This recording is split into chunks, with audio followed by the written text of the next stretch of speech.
Well, here's the first delivery of the good afternoon and welcome to the coverage of the first quarterfinal of the 2013 Sagicor T20, and it brings together Brathwaite Construction, St. Catherine's, and Lyme with the news that Lyme are have been invited to take first knock by St. Catherine's, who won the toss on the wicket that is filled with grass, and we're presently watching the first over being bowled by Eric Batson from the Malcolm Marshall end, and his second live outside on the off stump, and it's through to the keeper in Mara Rampasad, and there is no run. Have been joined by Keith Holder shortly, but I can go through the Lime side. Cyprian Payne, who's facing first delivery with the Jason Hines. That's the opening pair.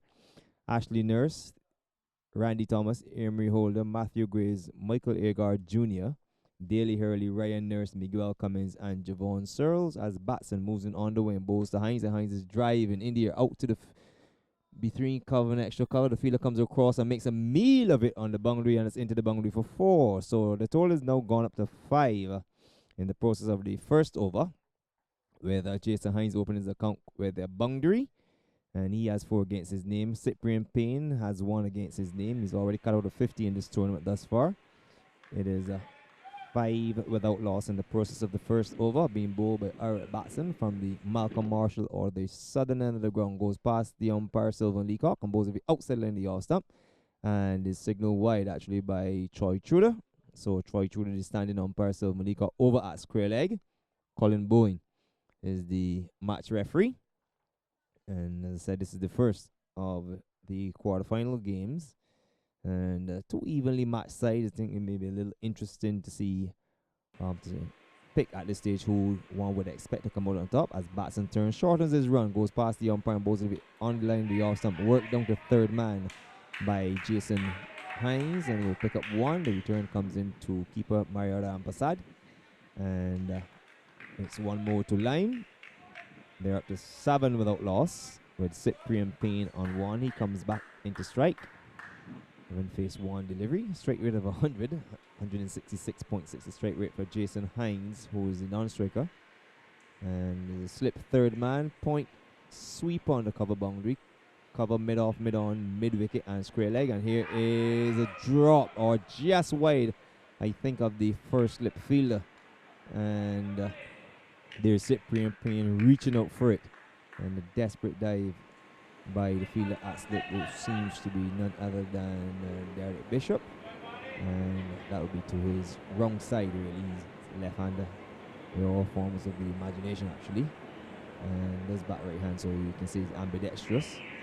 Nonetheless, the batsman capitalized by 1, so Cyprian Payne up to 2, Jason Hines on 5 as Batson is on his way into bowl to Hines, and Hines gets it in. There's a booming drive percent of the doesn't make any contact. It's through to the keeper. And that's the end of the first over of the 2015 Sagicor T20 quarterfinal number 1 between Lyme and St. Catherine's. St. Catherine's having won the toss and has asked Lyme to take first knock. It is 8 without loss for his first impressions of this game. I'm going to just ask Keith Holder quickly for his impressions of tonight's encounter. Keith. Thank you very much, Lyndon. Well, in the circumstances, St. Catherine having put Lyme in, and a fairly positive start so far of 8 for no wicket. Significantly, Lyme strengthened with the inclusion of Javon Searles, Miguel Cummins, and Ryan Nurse, a fast bowling trio with Nurse and Searles at this level accredited as all-rounders. So a far stronger Lyme team who would be favoured to win this first quarterfinal match here, Lyndon.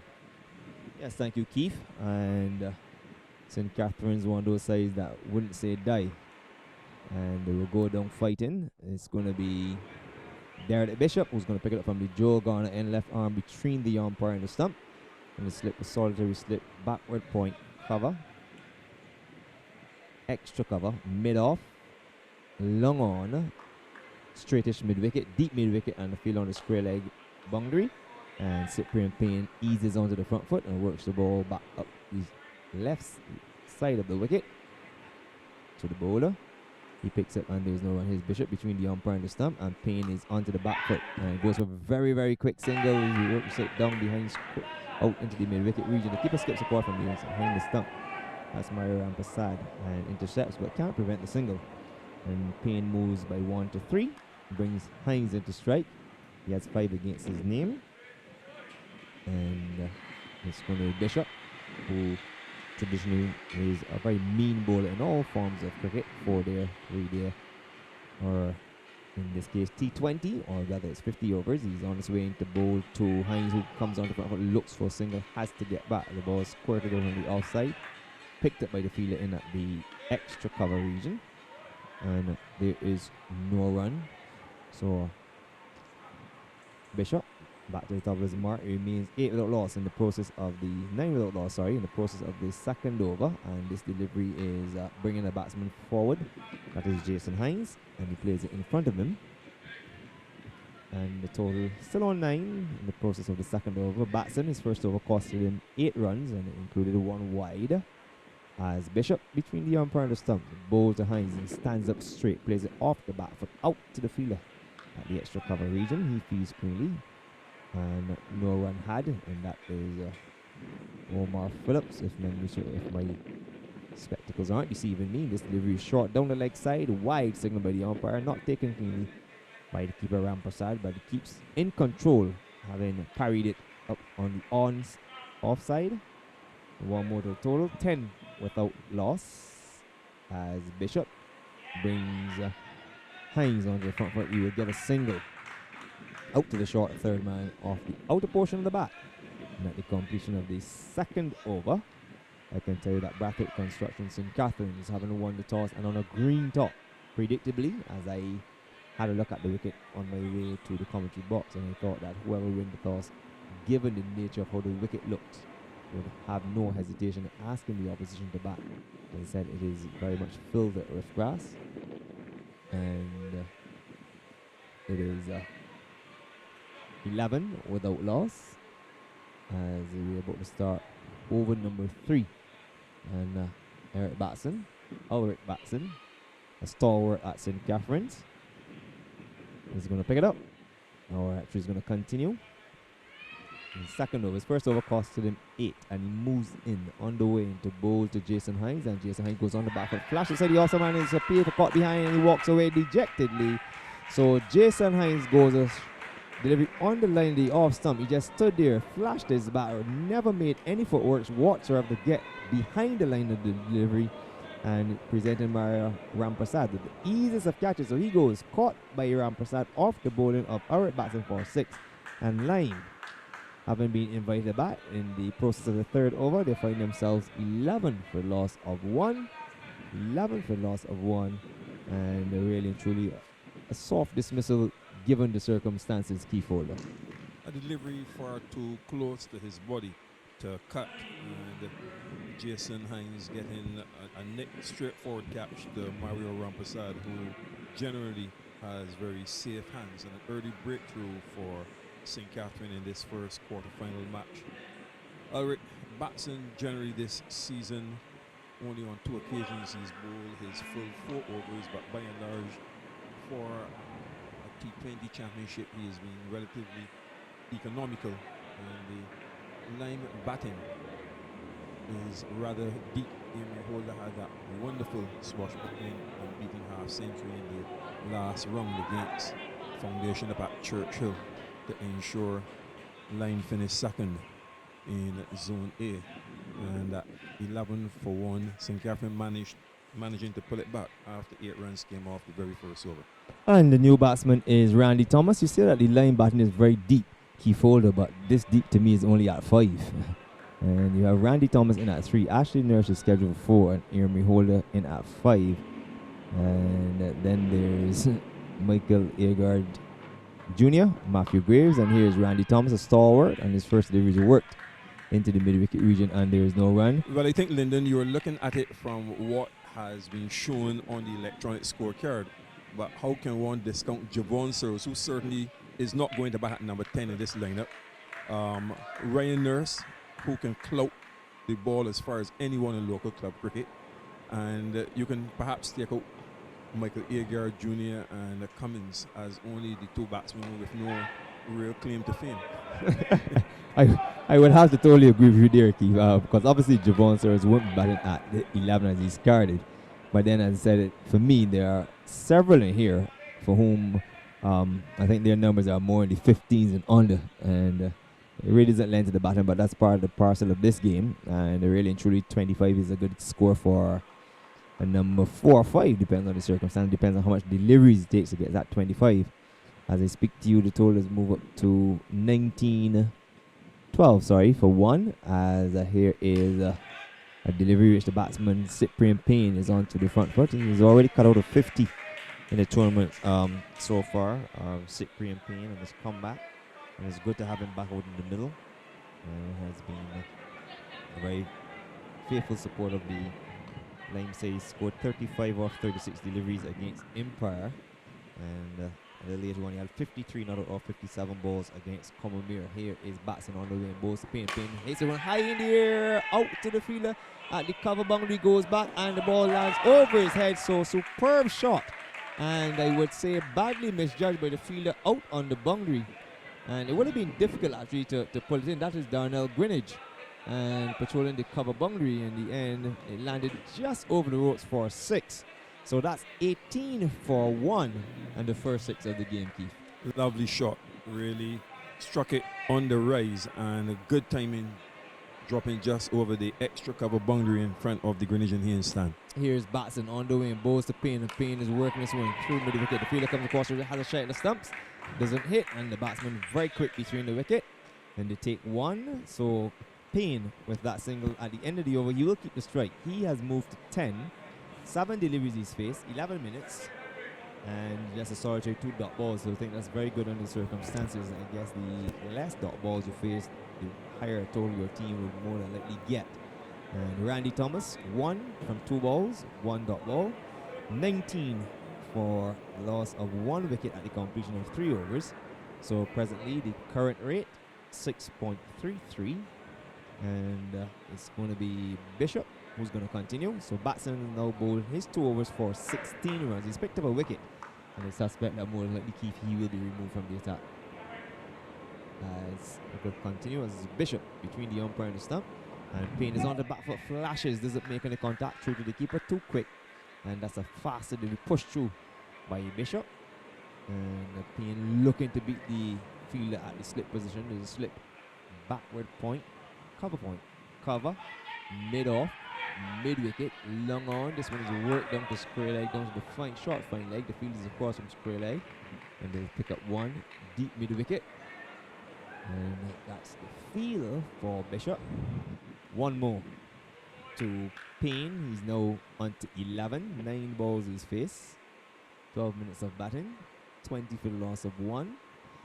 Bishop flicks the ball from hand to hand, comes between the umpire and the stump. This one is pushed through, and it catches Randy Thomas onto the back foot off the inner portion of the bat. We'll pick up 1 to the fielder at the square leg position, who has to make the trip across to short fine leg.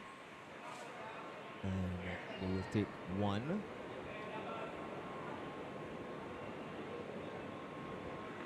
Carries his total 21 for 1. Here's a delivery which Payne goes on the back foot, allows the ball to come to him, plays it with soft hands out on the offside, and the fielder is across from backward point and can't prevent the single. 1 more to the total. So Payne to 12, Thomas on 2, and it's now 22 for the loss of 1. The extras are 2, and those will be some 2 wides as Bishop just waits on the batsman to complete their conversation in mid-wicket. And now Randy Thomas sells over his back and waits on Bishop, and this gets it to be down the leg side, and there's a wide signal by umpire Sylvan Leacock. Meyer, the ramp side, skips across from being the stump. Appeal, more trying to Collie Fox, the veteran. And Leacock, you will have none of it. Wide is the signal. This one is driven straight, and straight into the stump, as straight as the arrow. And pluck the leg stump out of the ground, and no run had. So probably would have come back for 2, because there's a fielder out at the long on position. There's a mid-off conventional on the circle. As Bishop is on his way into bowl to Thomas. He goes on the back from the flashes this one through the covers. He'll pick up one. He'll go pretty close to the boundary. The field is after it and puts in the slide. Parries it back. They're going to turn and come back for two. And make that three. So very, very good running. Quick running there by this pair between the wicket and at the completion of the fourth over. The total is now gone to 26 for the rest of the one. Derek Bishop is now completed his second over. 2 overs, no minutes, none for 10. And Albert Batson, before this, 2 overs for 16. And he has the ball in his hand, so I thought he would have been removed from the attack, but it seems as though he's going to continue. Shamar Cook is also coming to that end for which Batson is going to be bowling from. But it seems as though they're going to go right out with Batson. And it's a very rare policy that's used these days in T20. But there's also several players who can't come back. And Batson will continue. And he'll be bowling to Randy Thomas with the news that Bradford Construction St. Catherine's won the toss in this first quarterfinal and asked Line to take first knock. And Randy Thomas waits on his leaving, swings it over mid-wicket. Superb shot. That's gone for 6. Oh, brilliant shot. And that's the reason I was suspecting that Batson would have been removed from the attack. They've continued with him, and his first delivery short, no pace whatsoever, and Randy Thomas with an eye like a hawk at night. It is now 7:17 in the night, so he's literally lighting up, and he picked that one up to perfection and slotted it into Hanshaliness. So that is the second 6 of the innings. Thomas moves to 11. And it's usually a situation that once the bowler goes for boundaries very first, automatically it transfers the pressure onto the bowler. So how will Batson retaliate? No. He has a field adjustment. Long on has gone out on the boundary. There's a short third man. Backward point. There's a sweep on the cover boundary. Cover mid-off. Mid-wicket. There's a fielder in front of square, and Batson moves in on the way and bowls to Thomas. And Thomas lashes this one out over the mid-off region. We'll get one. We're pretty close to the boundary, and we'll beat the fielder across the road for 4. So 4 more to Thomas, and he's now beginning to take a liking to Batson. 2.2 overs, no meters, 1 for 26. And I thought that the captain must have missed the ploy here to continue with Batson, because the second over was almost as slow as his first over. And he's really giving the batsman a good look in. Randy Thomas in at 3, not known to be aggressive, but I guess when you go shopping, you have to bring someone out the market. He has 15 against his name, 7 deliveries he's faced. Cyprian Payne and non-strikers on 12, 36 for 1, 4.2 overs gone. And he bowls a Yorker, which is worked out to square leg. They go for a very, very quick single, and that's a very flat-footed fielding there by the fielder at square leg. And really ought to be the position where you want to save the single, and this is Derek Bishop. And they really ought to have done better with that, but he was flat-footed. And in the meantime, the batsmen have picked up one. Thomas off strike, he has 16. Payne is on 12. 37 for 1, 4.3 overs gone if you just joined us. And I shall endeavour to give you the team for Lime. As a matter of fact, Keith Foley will give you that Lime side shortly. As Batson moves in on the way and bowls to Payne, he will flick this one, beautiful shot out to the fine leg region. The field is after it. He will give up the chase and is in across the ropes for 4. So an expensive over thus far for Batson. He's only bowled 4 deliveries now, 41 for loss of 4. And sorry, it's the team for the St. Catherine side, having given the Lime side. And we shall endeavour to get that team for you as quickly as possible. Here we go. So 41 for 4. Both batsmen on 16. 41 for 1, sorry. It's actually 4.4 overs.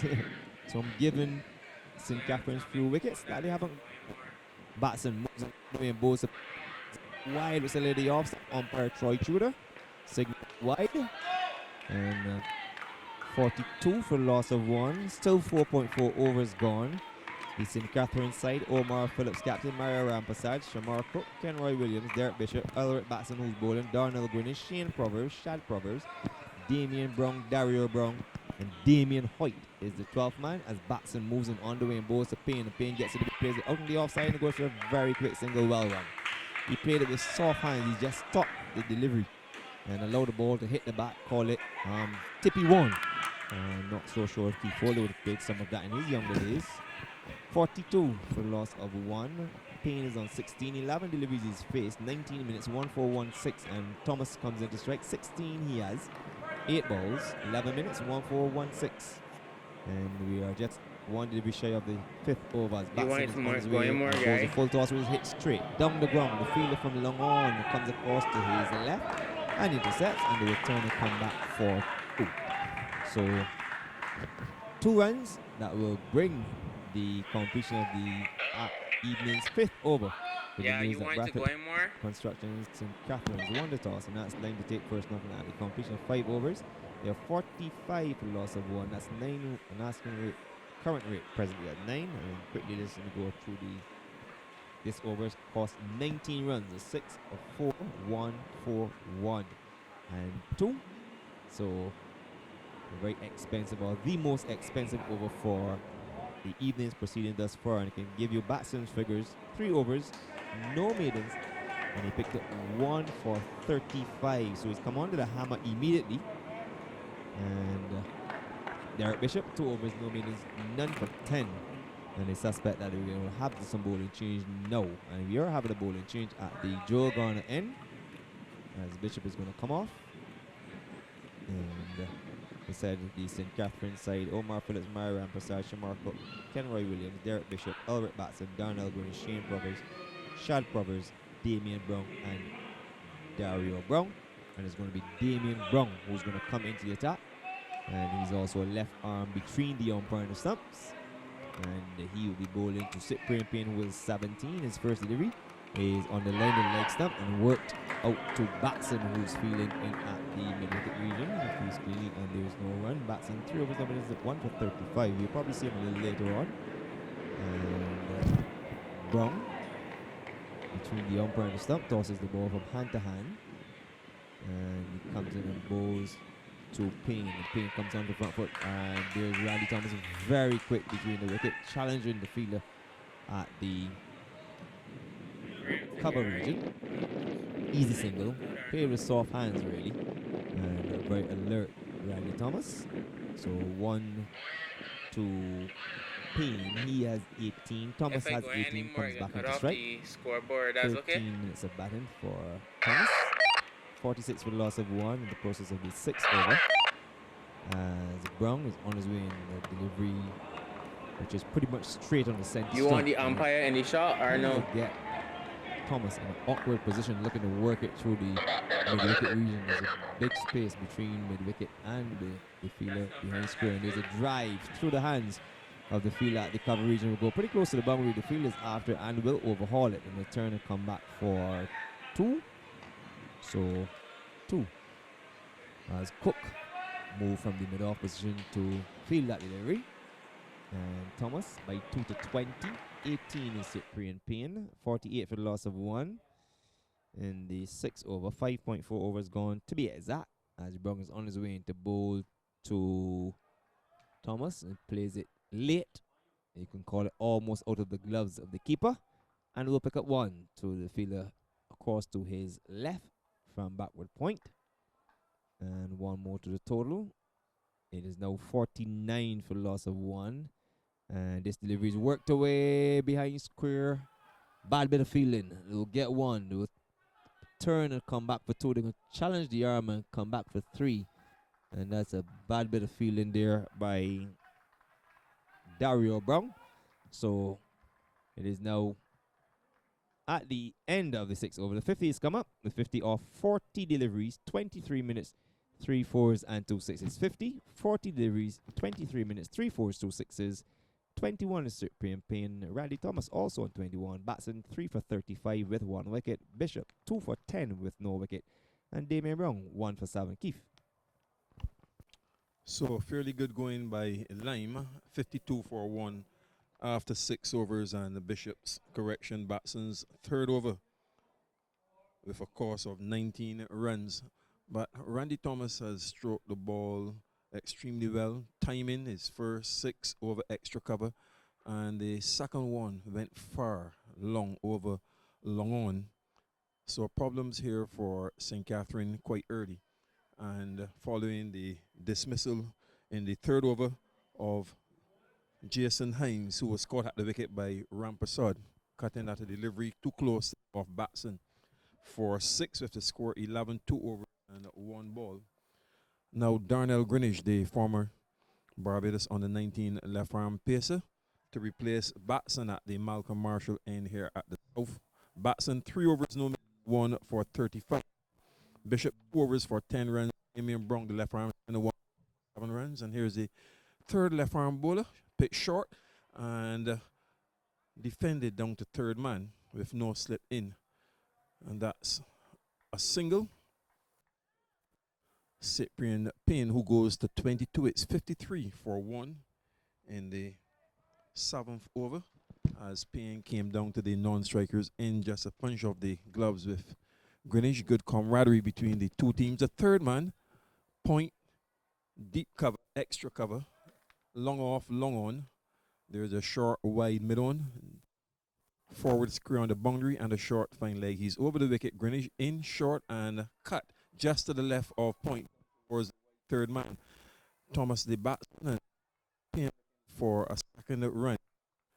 Thomas is not interested as they keep neck in neck, 22 each. Cyprian Payne and Randy Thomas, 54 for 1. Lime having been sent in by St. Catherine in this, the first quarterfinal of the 2015 BC Sagicor General T20 Championship. Greenwich in, and this one squares up Payne a bit awkwardly, playing it out into the covers, and good running between this pair. There has been an understanding, and yet another single as Payne goes ahead of 55 for 1. He has 23 from 17 deliveries with 1-4 and 1-6. Thomas on 22, 55 for 1, and now a drive, extra cover. They've taken 1, and that's all there will be. So Randy Thomas, 23, the same score as Cyprian Payne, 56 for 1 in the 7th over. And each time I see Cyprian Payne, I've seen him a couple times this season, I tell myself, here's a young man who has less, and last season came very close to losing his life in an unfortunate incident. A big drive outside of the off stump, misses, and it goes through to Rampersad.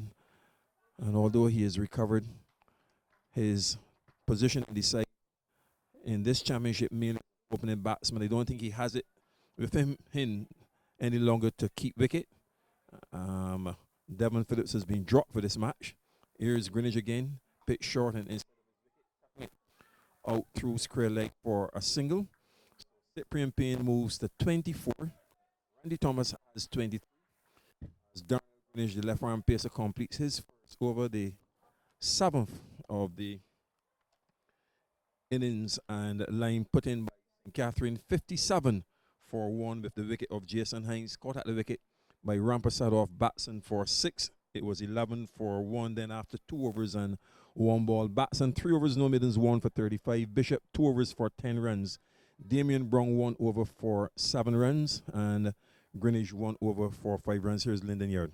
Yes, thanks, Keith. Not so sure that the St. Catharines will be happy with what their bowlers have done thus far. I haven't won the toss and asked the opposition to take first, not on the wicket as off that has on plenty of grass. I think back then in the old days where the 4 pit bulls would have loved this wicket, but obviously there's no pit bull in this team.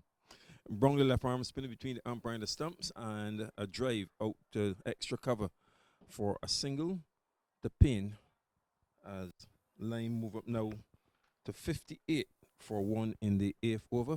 Payne is on 25. Thomas has 23. The likes of Emery Holder, Matthew Graves, Nurse the captain. A drive back down the pitch by Thomas. Ricochets off the knee of the ball and goes out towards short mid-on. There is no run. Javon Searles, Ryan Nurse. So a good, strong, healthy batting to come for Lime. Now, a drive. Chance here for 2 runs out to deep cover, and having to run around to his left to do the fielding. On the arms, the ball, Derek Bishop. So 2 easy runs to the veteran Randy Thomas. He now joins Cyprian Payne on 25 as Lime go on to 60 for 1 in the 8th over. And Damian Brown bowling from Joel Garner end at the north between umpire Leacock and the stumps around the wicket. At square leg is umpire Troy Tudor, a police officer. Thomas, instead of his just covering up and playing it square on the offside. And there is no run. Sylvan Leacock, a school teacher by profession. And the match referee is Colin Boyne, a former banker. 60 for 1. The Lime supporters in the 3W standards. An admission price of $5 for the quarterfinals and semifinals and $10 for the final. As this delivery driven down to long on for a single. Thomas is the batsman, so he eases ahead of his partner Payne again. That also brings up the 50 partnership. So good going by Lime, and in particular the pair of Cyprian Payne and Randy Thomas. 50, coming up with 2 4s and 2 6s in that partnership. And now this one is played down to third man, and that's going to be a boundary. So they continue to score freely in between picking up boundaries. The singles have been attained, and therefore another boundary as Lime move up now to 65 for 1. 8 overs have been completed with Cyprian Payne on 29, Randy Thomas 26. Here's Lyndon Yard. Yes, Keith, on the pressure clearly on the St. Catherine side, not making full use of having given away first use of the wicket. So this is, as I said, I thought that both captains would have done the same thing, but on the wicket like this, I think there are too many loose balls, and I think that's the situation where they find themselves under pressure. Batson 3 overs, Dominus 1 for 35, and Damien Brown 2 overs for 15 runs, and really not causing the batsman any alarm whatsoever. And these two have been allowed to settle, and they've brought up a 50-run partnership. Payne 29, Thomas 26, and Thomas has really looked busy. 18 deliveries, 22 minutes, 1 6 and 1 4. And Payne, who's been working the ball around, he's only utilized 21 deliveries, 31 minutes, 2 4s and 1 6. 5 dot balls to him, 5 dot balls to Thomas. So the important part here, Keith, is that they're minimizing the dot balls, and I think that's what really is putting the pressure on the St. Catherine side, let alone the fact that they're getting the boundaries almost, you can say almost every over, as Darnell Greenwich is about to continue. He's moving in from the Malcolm Marshall end at the south left arm over the wicket. Short, quickish delivery, and Thomas making a swat outside the off stump. Misses, it goes through to Ramprasad, and then he admonishes himself, Randy Thomas. Just looking at what he's done so far for the season. Didn't play in the opening game against Carrollton.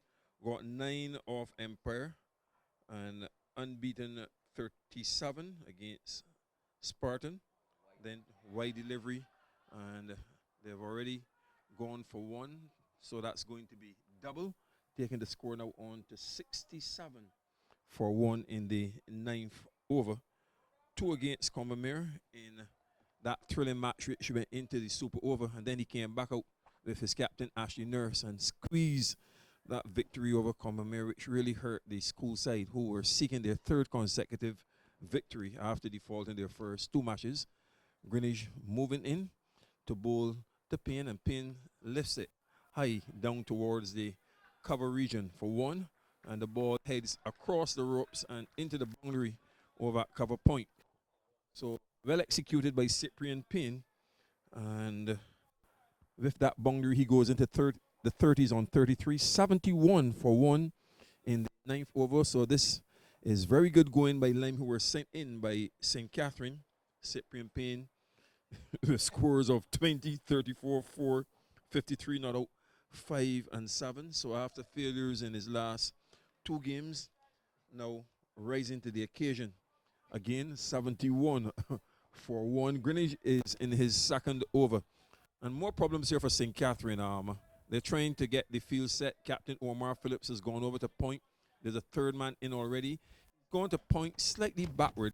And then you can virtually see he has 2 sweepers, a point on the boundary and the extra cover, wide of the off stump, and he really went after that one. Still missed. It was a slow delivery from Greenwich to Payne, and the signal coming from umpire Troy Tudor, who was a very special guy in terms of styles.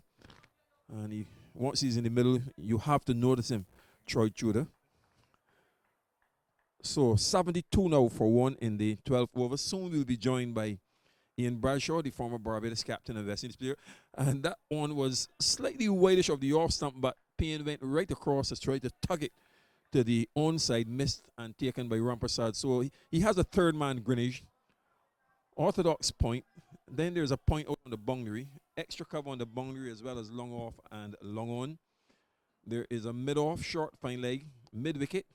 He's still over the wicket and Payne is forward. Pushes it. Sets clear on the offside and there's Camper single before the captain Omar Phillips can get there. Again, very good understanding between Cyprian Payne and Randy Thomas. Payne 34, Thomas 26, 73 for 1 in the 9th overs.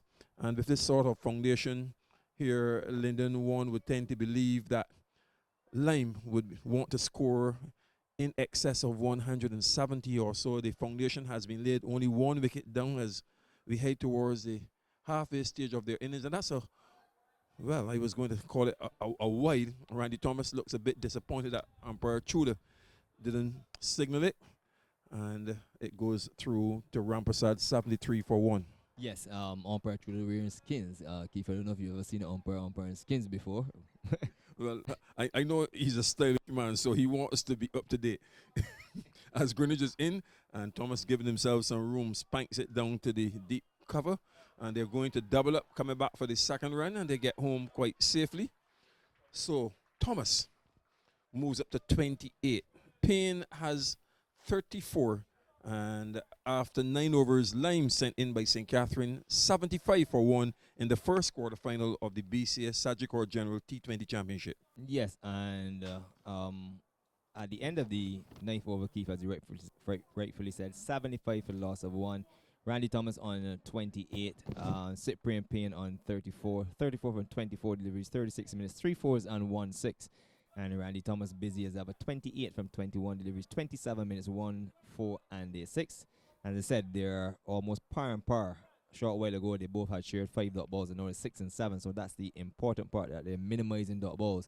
And as Brown is going to continue, and Keith will also continue, and he'll be joined by Ian Bradshaw. Damien Brown, and this one just wrapping the batsman on the pad. So Brown is in again and lifted out towards extra cover, and they have gone for 1 and they now come back for the second run. So 77 now for 1 with Thomas on 28.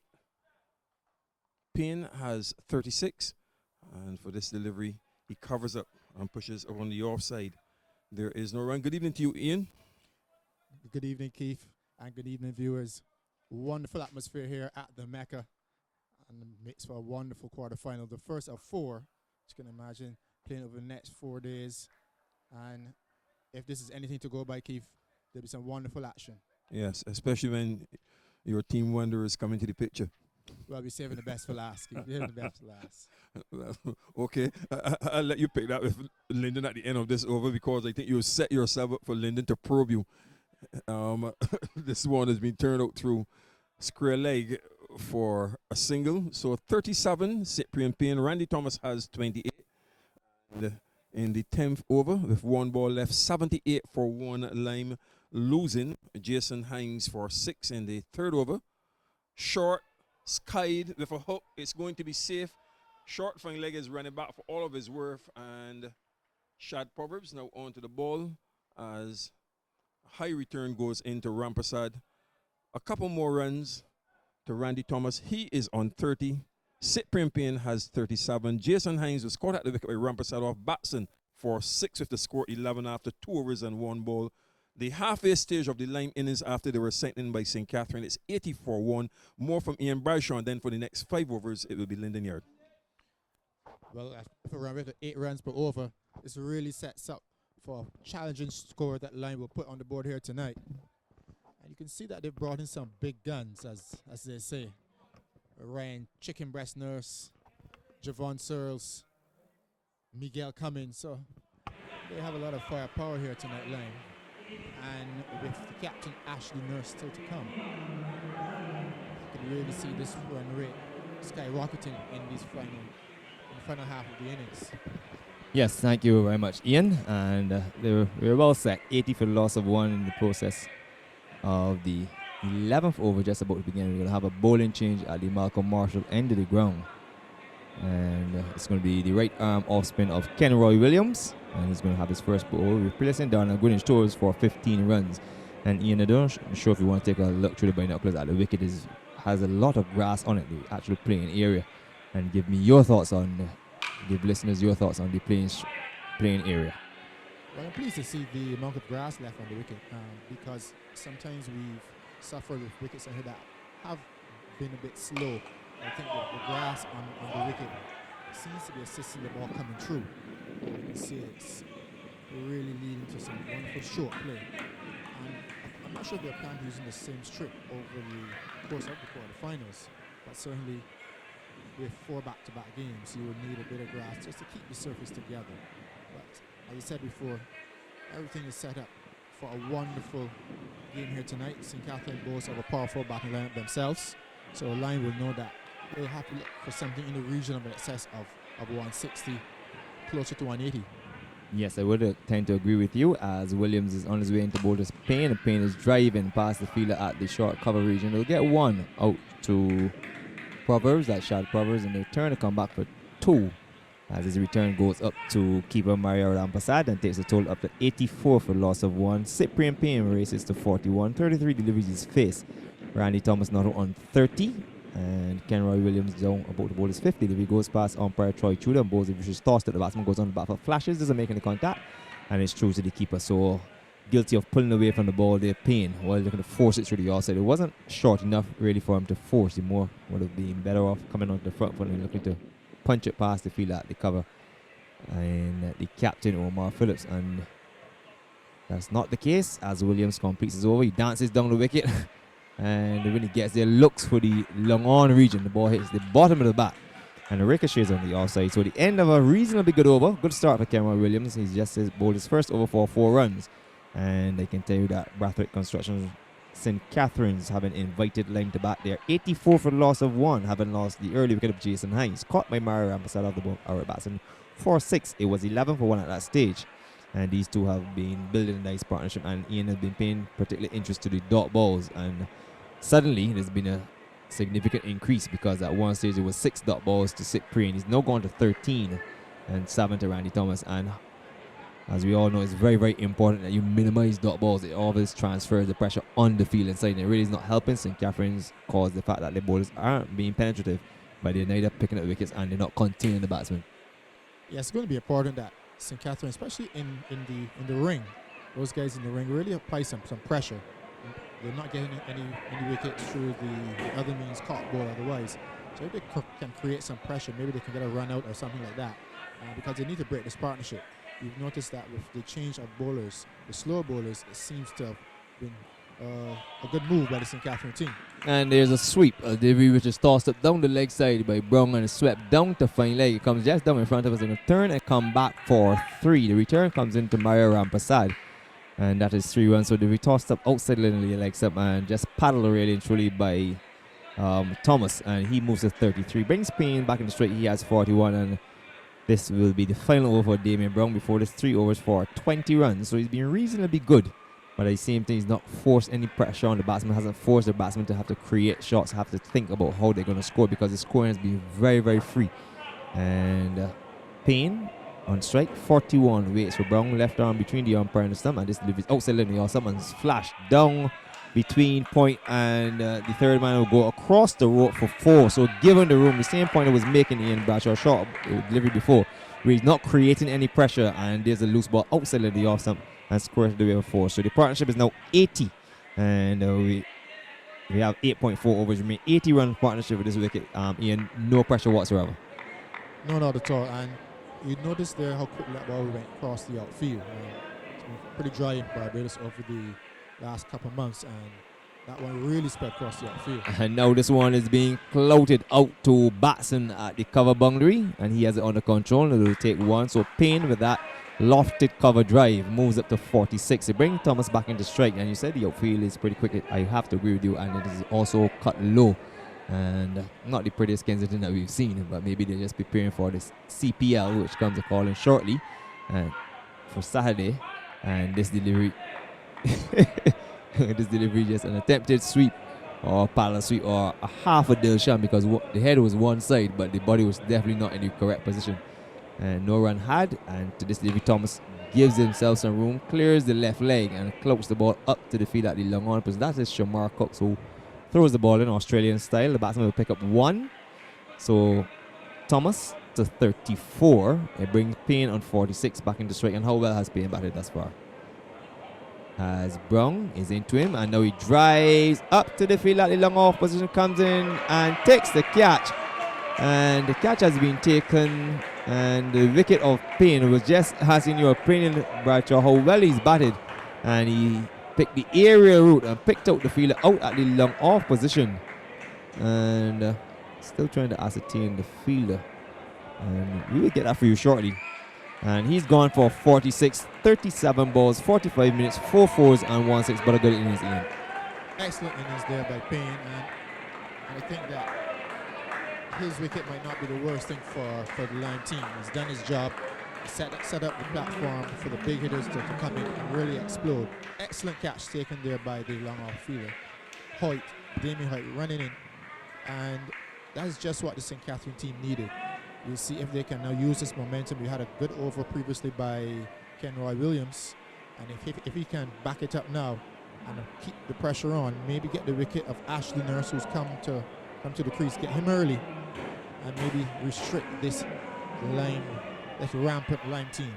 Yes, so it's 93 for the loss of 2 with the catch taken by Hoyt out at the long off position. And as I said, Cyprian batted well for his 46. You did call it right, Brad. You think maybe it's time for him to get out. And one thing about this T20, it seems that it is okay for a batsman to get out in T20, whereas a batsman usually will have to will always cherish or should always cherish his wicket. Well, this is all about action. That's our T20, and as the innings progress, you want the guys who can clear the boundary in. Certainly Payne batted well. And there's Ashley Norris. His first delivery is clouted up to Batson, who's patrolling the long on position. Straight away, Ashley Norris opens his account at the start of the 13th over, which is being bowled by Ken Roy Williams. Can give you the figures of Brown, who's completed the score. 4 overs, no maidens, 1 for 29, 4-0, 29-1. As Williams aborts his run, is about to go into bowl to Randy Thomas. 94 for the loss of 3 in the process of the 13th over. As Williams goes into bowl to Thomas, and Thomas to this delivery is driving up to the long off field, and shot properties quickly across the ground. And the batsman always content with a single. So 1 run had, and I think a lot heavily dependent on this pair. There's also Javon Sears to come who can give it a clout. Ryan Nurse, who's put on quite a lot of weight and has been a force for quite some time, plays in the BCL competition. And there's Ashley Nurse, strokes the ball out to Darnell Greenwich, who has it under control on the cover boundary, but not able to prevent the batsman from getting to one. I think at this stage, you need your better fielders and more alert fielders to patrol the boundaries. Very much so, and that's a very big boundary. They're playing at the easternmost wicket here tonight, which means that the side to the west is extremely long, and I think that St. Catherine team will do well to utilize that side of the boundary. And there's a confident appeal for caught behind. Ken Roy Williams and Mario Ramprasad are convinced that they have had their man, the crucial man, the man of the moment, umpire Troy Tudor, a policeman by profession, and his part of his job is to protect and to serve. And certainly has things under control. He says not out, and that's it. So 97 for the loss of 2. Williams to try again to bowl to Nurse, and Nurse gets a Yorker and parries it down to Shad Proverbs off the long off position, hitting it hard into the ground, but good tight stuff here by Williams, Ian.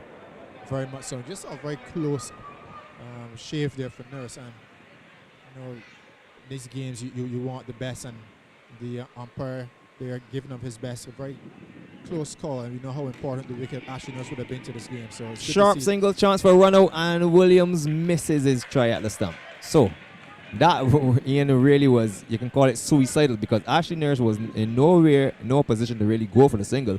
Although, having said that, it was Thomas who was coming to the danger end, but by the time that Williams had picked up the delivery and turned his body to the stump, he was still struggling to make his ground. But fortune favors the brave, and at the completion of the 13th over, it is 99 for the loss of 2.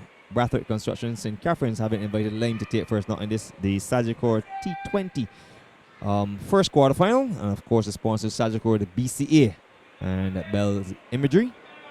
And Trident 10 TV, channel 116 MCTV. You can get all the action there. Ian at this stage, 99 for 2. 7 overs left. They must be looking at somewhere in the region of 185, 190. As here's a bowling change, and this delivery is clouted. Magnificent shot straight into the hall and Griffith stand by Randy Thomas, and he loves to play the slog sweep. He moves to 36. Is that correct? 42, yes. 42 with that 6. His second 6, Ian, brilliant shot. Excellent shot, and that sends a message. Big bowler Bishop coming back into the attack. Thomas said, I'll have none of it. Into the crowd you go. And it isn't very often that Bishop is being treated like this, so this will be a very interesting battle. These two would have played a lot of cricket together up in the St. Philip area. In case of Randy, I think he's in the Rices area, and Derek is in St. Martin's to be exact, and he moves in between the umpire and the stump. The ball to Thomas, and Thomas plays the paddle sweep and seems to have played the ball onto his stump. They're peeling and square leg. Troy Truder gives him out. So he seems to have played the ball onto his stump, trying to be a little too cheeky, Ian, just going a little too far across, and maybe the ball might have come off the body because it certainly took some time to get onto the stump. And Ram Prasad, having gone down the leg side, realizing the ball had to ricochet onto the stump, appealed to square leg where umpire Troy Truder gave the decision. So Randy Thomas goes bowled by Derek Bishop for 42, and just what St. Catherine's would need at this stage to get this partnership broken. And why would Thomas do that? Just took the previous delivery and hit the ball with a nice clean hit over mid wicket, and then playing a much lower percentage shot there. I think it would be better served to hit that one down the ground like he did before. But anyhow, it's just what St. Catherine wanted. Picked up the third line wicket and 105 runs on the board. Lime's still in a good position, but this is what can break the momentum. Keep picking up those wickets could make the difference between chasing a 160 and a 185. Well, I have to agree with you. So change there. We're being told that Randy Thomas was stumped by Mark bowling of the Bishop Court. So there's his first delivery, and the new batsman in Emery Holder is playing the ball up on the offside, and there is no run. Remember coverage today. We want to thank the sponsors Sagicor, BCA, Bell's Imagery, Trident 10 TV. This delivery is worked up to the short mid-wicket region. Can't score. And the total remains 105 for the loss of 13.4 overs gone. And it is Bishop who bowls, and this delivery is clouted out to the between mid-on and deep mid-wicket. And the fielder comes across and makes a meal of it. And it's into the boundary for 4. So poor bit of fielding between the fielder at the long off position and the deep mid-wicket coming across to his left. And the ball is into the boundary for 4, 109 for the loss of 3, and the action going fast in. Very much so, and in comes the informed Emery Holder, fresh off a 6-2 not out the last game. So he's bringing some form into this match. Interesting to see how he fires the middle part of this innings. And he punches this one out to Batson, who's patrolling the cover boundary. And Holder will take one. That will move him to 6. And Ashley Nurse is on 4. So I think this is a good way for St. Catherine's themselves back into the game, Ian, with 2 relatively new batsmen at the crease. 14 overs gone, 110 for 3. This is a key moment of the game. 2 experienced St. Catherine bowlers on. 2 power hitters for Lime now coming to the crease. They'll probably need an over or 2 to get themselves set. And if St. Catherine can just probably sneak a wicket here, he said that could just slow down the Lime momentum. But Ashley Nurse is an experienced player, a CPL player, an international player. So certainly he should be able to deal with the pressure of this situation. Well, he's at the non-cricket end as Williams bowls it down the leg side to Emery Holder. And it is ricocheted, leg by signal by umpire Troy Trill by raising the left leg. As a police officer, he wouldn't raise that leg too often. He does that. Oh, I don't think we'll be marching a lot. And here is a delivery which is slotted up to Batson, who is patrolling the long on region by Nurse. So Nurse looking for power. And he now moves to 5. Brings Emery Holder back in straight. He has 5 against his name. 112 for the loss of 3. 14.2 overs gone. Williams getting through his overs quickly. Derek Bishop now bowled 3 overs. No minutes 1 for 21. Damien Brown has completed his quarter. 4 overs. No minutes 1 for 29. And here is Williams on his way to bowl to Emery Holder. Hits it in the air. Out to the over the fielder at the long off. Reason Charlotte Proverbs could only watch it as umpire Troy threw the signal 6, and Ian Bradshaw in the end he pushed it for 6. This guy is informed. This guy means business. Number 13 on his back. He's taking no prisoners tonight. Well played Emery Holder. As I said, hitting straight. There's always value in hitting the ball straight. And the straight boundaries are not that far here at the Kingston Oval. He cleared it with ease. 118 for 3, and this delivery hits it. Oh, we're in trouble up here. It's coming straight this way. And the fielder comes across and has no chance. That's another 60 in Bradshaw. He did not get that as good as he liked, but based on the leverage it had, it clearly was coming our side and cannon into the concrete down below us for 6. 124 for the loss of 3, and the pressure's on. This guy's a big, strong lad.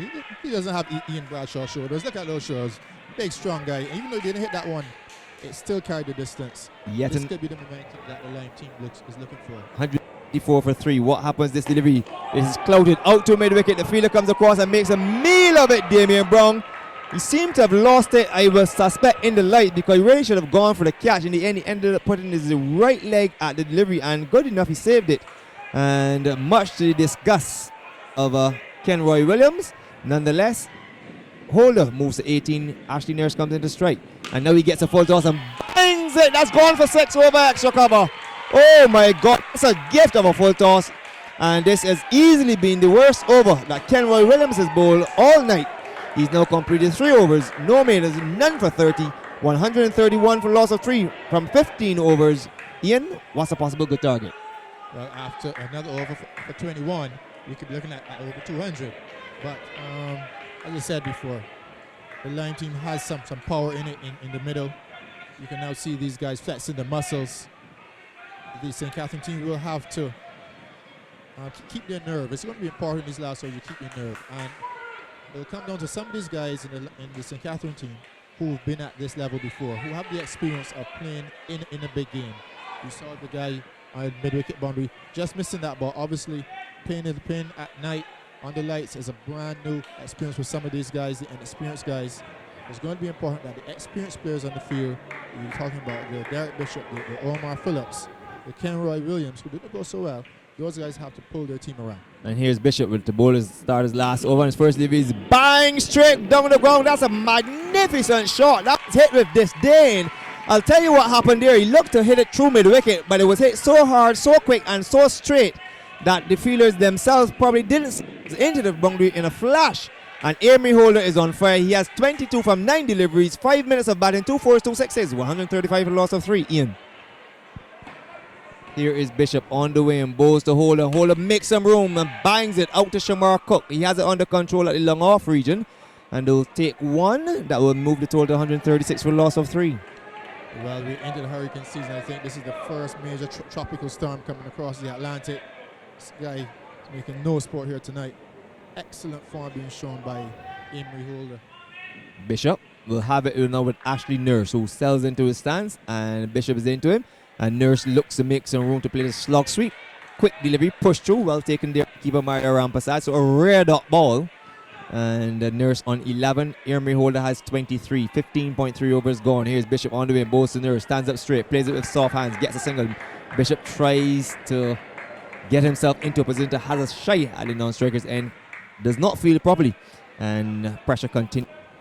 Monk on St. Catherine's 136 for loss of 3 line. As Bishop will now bowl to Emery Holder. And he's turning it into the onside. Very sensible batting, Ian. 137 for 3. You must be situation aware. This is Bishop's last ball coming up. Not a lot of experience left back in the St. Catherine team in terms of finishing this innings. So it might be smart for the line team just to play out this last ball. And let's see what Nurse does. And he collie-fox the keeper and will run across the ropes we'll wait for a signal from the umpires, across the rope for 4 byes.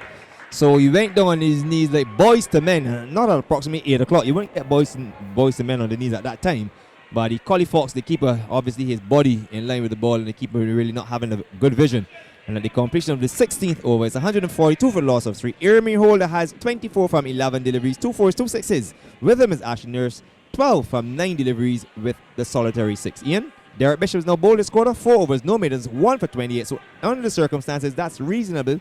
Just going at 7, an economy rate of 7. And those hovering above 7, I suspect our batsman 11.67 and Cameron Williams 10 flat. Really, you would want that to be in the region of 6.5 rather than the 10 at this stage. And with Bishop out of the way, Brown out of the way, he's not one of the front line bowlers. Those two, they will be completed. They'll be happy with their returns of basically 8 overs for 57 runs and a total of 142 for the loss of 3. To take through to the last 4 overs, here's Ian Bradshaw with him, Keith Holder. Well, a lot of discussion out there by the St. Catherine team. Let's see, we're going to get the 6th bowler coming in now. Looks like Shamar Cook. A bit of an underrated bowler. But I believe that Cook, who's played for the Barbados youth team and has bowled a bit with some success throughout this tournament. But to come in to bowl the 17th over of the final with 2 rampant batsmen, it will take some doing. Indeed, Ian, you talk about 2 rampant batsmen. I was fortunate to be at Churchill on Saturday when Emery Holder played that swashbuckling knock of 62 not out against his alma mater Foundation, and he really took out the Foundation captain and leg spinner Joshua Drakes. He was bowling from the southern end and his 6 sixes were struck in the arc between long off and long on. Cook has opted to bowl around the wicket from the Malcolm Marshall end at the south, and his first delivery is swung, a chance for a catch at mid-wicket, taken by Batson. So Cook getting reward of his first delivery, and Emery Holder's cameo of 24 from 11 deliveries with 2 sixes and 2 fours comes to an end, caught at deep mid-wicket by Batson. It's 142 for 4 after 16 overs and 1 ball. Ian Bradshaw. What a relief to the St. Catherine team, seeing the bat of Emery Holder. Comfortable catch taken in the deep by Albert Batson. It's all important. It's important to get your best fielders in the best positions, and St. Catherine swapped the guy who was there previously. Batson, an experienced cricketer, took that one comfortably. And we'll see now with, it looks like Javon Searles coming in, another guy with a lot of experience, plays a lot of cricket in Trinidad. So we'll see what he brings to the table. So hit down to long off for a single and fielded by Brown. It's now Ashley Nurse on 12-143 for 4 with Javon Searles, the new batsman, a short turn. Cover out on the boundary, extra cover long off, long on, mid-wicket on the boundary, backward square on the short fine leg. Cook still from around the wicket, and Searles just guides it down to short third man. Ashley Nurse already anticipating, backing it well, and in the end an easy single taken. So Searles off the mark, first delivery. Nurse has 13, 144 for 4 line. They were sent in by St. Catherine.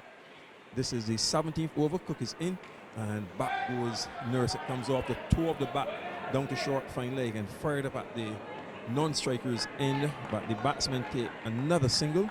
So 14 from 11 deliveries. Ashley Nurse. Searles back on strike. Tall player, bowls right arm pace, and Cook still around the wicket, driven low on the full toss down to long off for a single. Shad Proverbs coming in off the boundary to do the fielding. So at least in this over, Shamar Cook, the off spinner, has been able to restrict the batsmen to just singles. 146 for 4. 1 ball left in the 17th over. Cook goes into Nurse, and Nurse looking to play the reverse shot of a swing, misses and taken neatly by Rampersad. Cook's first over, very economical in the circumstances, just 4 runs.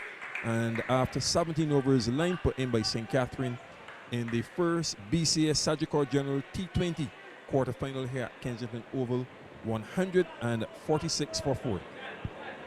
Excellent over there by Cook, going around the wicket and just changing the angle, sliding the ball across the right-handers. As you said, Keith, before, it's important to take wickets in a T20 match, and that wicket, I think it was the first ball of Cook's over, really set the tone for the remainder of that over. Now the batsman out. Jason Hines caught wicketkeeper Rampasad. Bowled Batson for 6. That was 11 for 1 after 2 overs and 1 ball. Then Cyprian Payne, his opening part, caught at long off by Hoyt off Brown for 46. 38 balls, 4 fours and 1 6. 93 for 2. That was the last ball of the 12th over. It was 105 for 3 after 13 overs and 2 balls and 2. As front pace of Greenwich comes back into the attack and it's pushed into the covers for an easy single to Thomas, who now has 2, 147 for 4. So Thomas's dismissal stumped by Rampasad off Bishop, 42 from just 29 balls with 2 sixes and 1 4, 105 for 3 after 13 overs and 2 balls. And Emery Holder caught at deep mid wicket by Batson off the bowling of Cook, as Nurse swings out through backward square for 1. They will come back and get the second run as Shad Powers is now onto the ball. And a rather return coming into the keeper Powers, but no pressure in terms of a run out being likely. Nurse goes to 16. It's 149 for 4. And the 4th wicket then, Holder going for 24. That was 142 for 4 after 16 overs and 1 ball. 149 for 4. This is the 18th over. Greenwich left arm pacer over the wicket from the Joel Garner end at the north and advancing outside the off stump and missing his Nurse taken by Rampasad. T20 is such a fast-paced game. Just 2 overs ago, all the momentum seemed to be going towards the Lime team. Just it takes a wicket and a couple dot balls, and then all of a sudden it seems so Ashley Nurse has just lost a bit of rhythm to his batting. Probably just trying to hit the ball too hard. He has it now with Greenwich, and for this delivery, well, he strikes that hard and powerfully back overhead, and that's a low 6 to my reckoning. Umpire Leacock still to make the signal. It's dark over there, but come on, Sylvan. And he's still unsure. From this distance, I've called it 6 right onto the side screen, and tall Sylvan Leacock now raises those long arms. Yes, and it brings up the 150 off 17 overs and 4 balls, inclusive of 8 fours and 7 sixes. And Nurse goes to 22 with his second 6. Good shot by Nurse. Hitting straight, hitting hard, hitting long.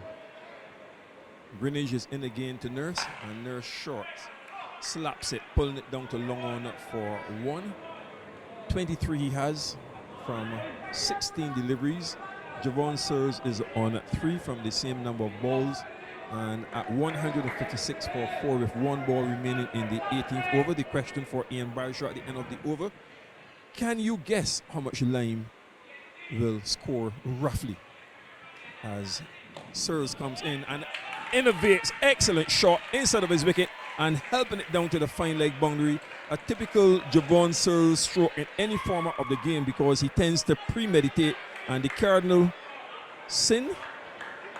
The over actually has come to an end. 160 for 4. 14 runs came from that over. 18 overs have been sent down. 23 is Ashley Nurse. Javon Sears has 7. And Ian, how many would you suggest that Lime with 2 overs left would end up?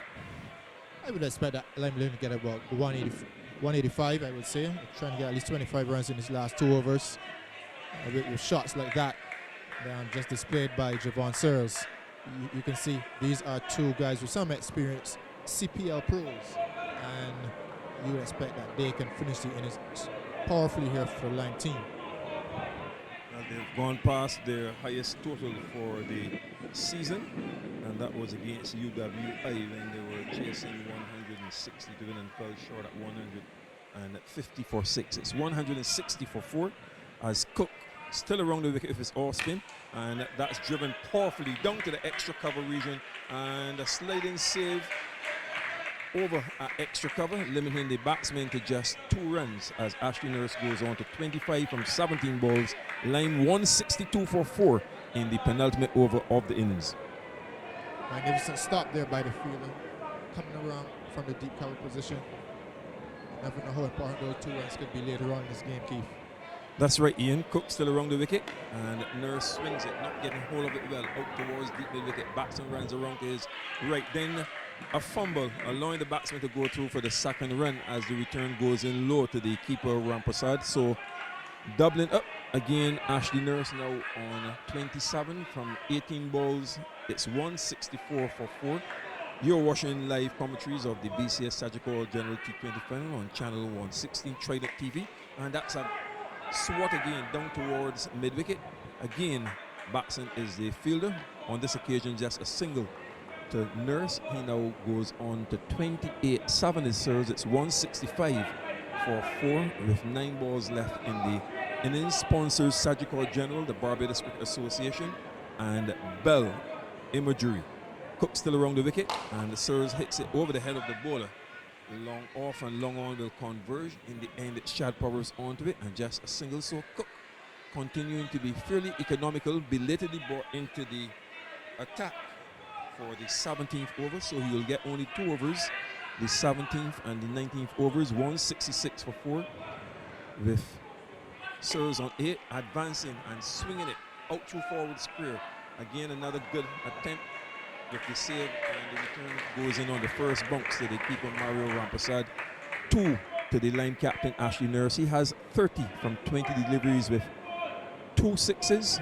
Serves is on 8 from 5 balls. It's 168 for 4, and 7 balls are left in the innings. Cook still around the wicket from the Marshall end, advancing and hitting it over the head of the bowler powerfully on this occasion. Neither long off nor long on can get there, so he ends it with a boundary. Cook's second over. Ashley Nurse moves to 34 from 21 balls. Javon serves is on 8 from 5 deliveries, and with 1 over left in their innings, Lime sent in by St. Catherine, 172 for 4. Ashley Nurse there, driving that ball powerfully down the ground. I said, Keith, these guys, they don't mess around this time of innings. That ball there spoiled what was a good over there by Cook. He was limiting the boundaries, which is absolutely important. And even though that the Lime team, they picked up 12 runs from that over, they will want to do even better here in this last over. I said, I'm sure they're targeting that 185 score, which in local cricket is very competitive. Yes, and it's always a luxury when you can go into the knockout stage of a competition and suddenly find that you have the luxury of 3 first-class players in Javon Searles, Ryan Nurse, and Miguel Cummings. And Lime would tell themselves, well, look, having the strength at this stage, we expect to go all. Well, Lime is traditionally a very good limited overs team in Barbados. They've done well in limited over cricket for the last couple of years, and no doubt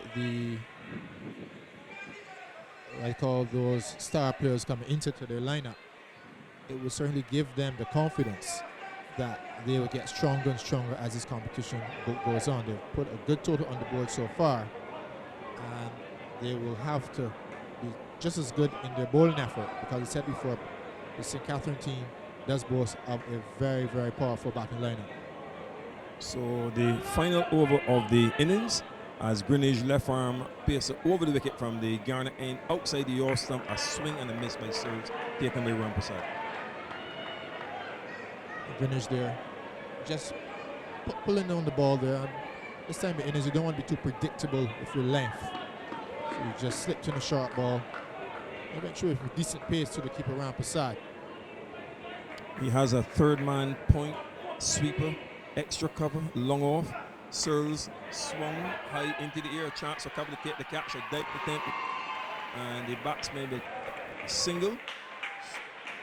Line move on to 173 for 4 with 4 balls remaining in the innings. 9 serves. More importantly, Ashley Nurse, the captain, who has 34 from 21 balls, comes back on strike in. Yes, that one there now, the slower bumper, as they call it, serves far too early in the shot. It's good to see Greenwich bringing out some skills, because you can't be predictable at this stage of the innings. Being very meticulous in his field setting now. And on the onside, long on, mid-wicket on the boundary, short, hit in the air, but it's going to be safe, landing in virtually no man's land, and Shad Powers runs around to do the fielding. The captain, Phillips, applauding, was also running from mid-wicket. So a fairly tight last over from Darnell Greenwich. Just a couple runs on 35 from 22 balls, 174 for 4, and 3 balls remain in the innings. Greenwich left arm pace over the wicket. Serves already advancing and swings it high over mid-wicket. And a chance for mid-wicket to take the catch. In, out, and he takes it just in front of the dugout. So serves goes caught at deep mid-wicket off Greenwich for 9, 174 for 5 with 2 balls left in the line innings after they were sent in by St. Catherine. Well, how important will this over be in the context of the game? Excellent over so far by Greenwich. He's mixed up his lengths well. As I said before, he was meticulous in that field setting. Got the fielder just right. And that's a very, very big boundary towards deep mid-wicket. Batting from the southern end. And a good catch taken there by the fielder running around. Shane Proverbs has been excellent all night. So a lot of energy. And if the St. Catherine team can finish this over well, it makes such a tremendous difference to the team going in at the break. Well, Ryan Nurse has come out. His old nickname was Chicken Breast. They now call him Burger. So it would suggest that he's moved from the breast to the burgers. 174 for 5 with 2 balls left. He will not be on strike as the batsmen cross. And really, when last have you seen Ryan Nurse? It seems as though he's put on another 50 pounds or so, Ian. Well, I can tell you that with the bat that he's carrying, he has to get a little bit stronger. That's a very thick piece of willow right there. And Berger will tell you he only has to get a piece of it, and it's gone. Well, with only 2 balls left, I don't think Ashley Nurse will give him a piece. Because knowing Ashley Nurse, he wants boundaries off both of these deliveries. The first wrapped on the pad, but he's proven me wrong because he has to go through for a leg bite. And Ryan Nurse, a right-arm pacer who bats left-handed, taking his guard from umpire Leacock, who still has to come back in position. He was making that signal of a leg bite. 175 for 5. 1 ball is left in the Lime innings after they were put in by St. Catherine. This is the first quarterfinal of the 2015 BCS Sagicor General T20 Championship. And with 1 ball left, what could you be really discussing and debating in terms of field placing, Ian? Well, I'm not quite sure. I know, as I said, this guy, Ryan Nurse, is a powerful hitter. Especially when he clears that front foot and hits the ball to that deep wicket region. So I think they're just trying to get the fielders on the leg side perfectly positioned. 6 runs could make a tremendous difference later on tonight, Keith. So I think they're right to ensure that they get this last one right. Third man, Shad Purpose, runs in off the boundary. A point is already in. There's a sweeper right out on the boundary, extra cover. Long off, long on. Mid-wicket goes to the boundary. And there's a forward square on the boundary as well and a short fine leg. Here's the final ball of the innings, barring a no ball or wide. Greenwich over the wicket bowls and Nurse swings it down towards mid-wicket, whacks, and it goes bang over the boundary for 6, signaled by umpire Sylvan Leacock, and he runs off immediately down towards the dressing room. What a way to finish the Lime innings, and a very healthy total of 181 for 5 after they were put in in this first quarterfinal of the Sagicor General T20 Championship here at Kensington Oval. We'll have a summation from Ian Bradshaw, the Wanderers player, former Barbados captain of West Indies, fast bowling all-rounder hero of the West Indies team winning the championship back in 2004, along with another B in Courtney Brown. For all of that, he will tell you what he reckons would be the response of St. Catherine and the great effort of Lime before we give you the full scorecard presented by Susan Bell. 181 for 5, as Hugh said. It's a challenging total that Lime has put on the board. St. Catherine generously giving them first use of a good track. And Lime stepping up to the plate.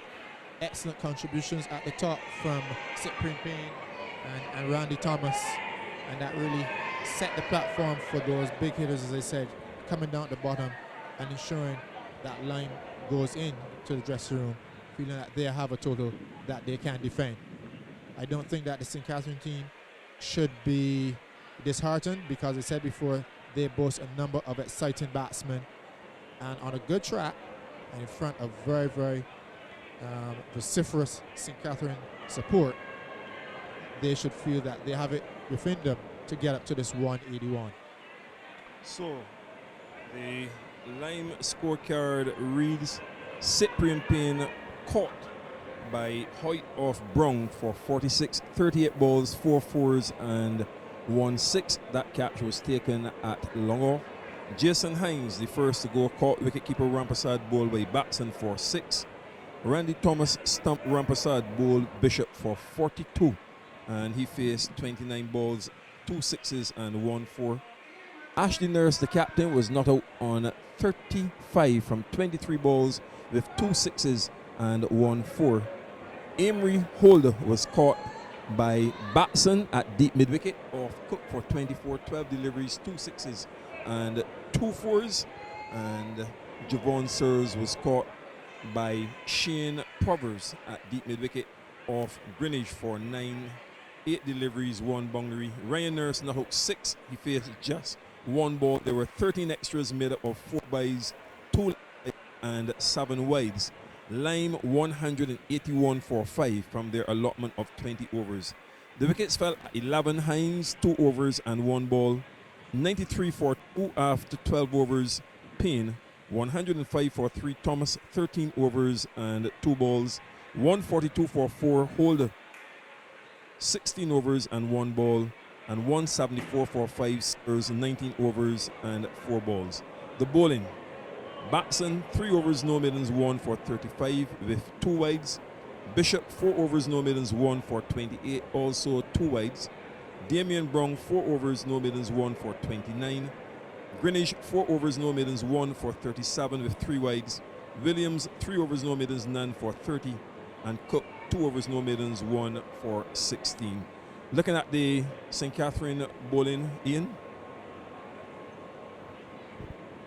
Batson, 3 overs for 35, 1 wicket. Derek Bishop, 4 for 28, 1. Damien Brown, young player, probably the first time playing at Kensington Oval. He did relatively well. 4 overs for 29. He too picked up a wicket. Darnell Greenwich, who bowled his left arm pace very economically, especially at the end. He went for 37 from his 4. Kenroy Williams, expensive in his last over, I think at 21. He gave away 30 runs in his 3 overs. And Cook did a marvelous job at the end when the line team was threatening to get away, keeping things relatively tight. His 2 overs only going for 16. So I said, on a good wicket, good outfield, you would expect that the line team would have put a score on the board. Probably, I said, 20 or more runs than the St. Catherine team would have wanted. But they must go off feeling that it's a good wicket and they have it in them to get up to this total. Well, the other 3 quarterfinal matches, there are 4 consecutive nights of T20 stuff here at Kensington Oval. And tomorrow brings together Sagicor Life UWI, who Maple have both won the championship twice. This is the 8th year of this tournament. And UWA will be playing against Police. Then ASA Field Pickwick, unbeaten in the preliminaries, will oppose Lee's Bistro Carlton on Friday. And Maple will face Ian Bradshaw's side, County Wanderers, on Saturday. Wanderers making an impression last season and going down at the wire. They've planned to go one step further. Have you been able to bring in any more star players apart from the couple that you've managed to attract in Fanny de Villiers Jr. and any others who have slipped through since the preliminaries? No, we are quite confident with the team we have. We're lucky to have young de Villiers with us, and recently Raymond Reefer, he's been able to join the squad, so that is a big boost to us. But I anticipate that at this time in competition, all the teams will be relatively evenly matched. So all the teams have some star element to their lineups, and that is what we want in local cricket, seeing the best talent on show and bringing up the crowds here at the Kensington Oval.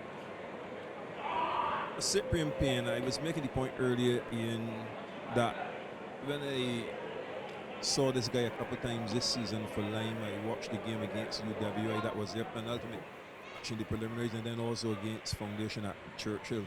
And I say to myself, he's really blessed, because as you would recall, it was last year virtually a full year when unfortunately he was shot in the body mistakenly, and spent some time in hospital, but to come back and to be in the middle, it shows his strength, his character.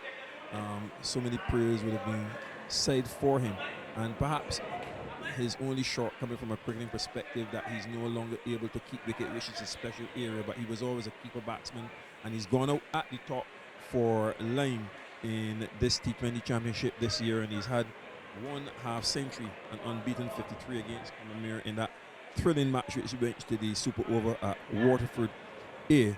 And apart from tonight's knockout 46-34 coming against Empire in what was Lime's second match, but it's always good to see that a player can remain strong enough to come back and play at the highest level of the cricket from a T20 perspective. What an inspiration that story must be. Cyprian, as you said, unfortunately involved in a very bad incident, and as he would tell you, he's lucky to be here.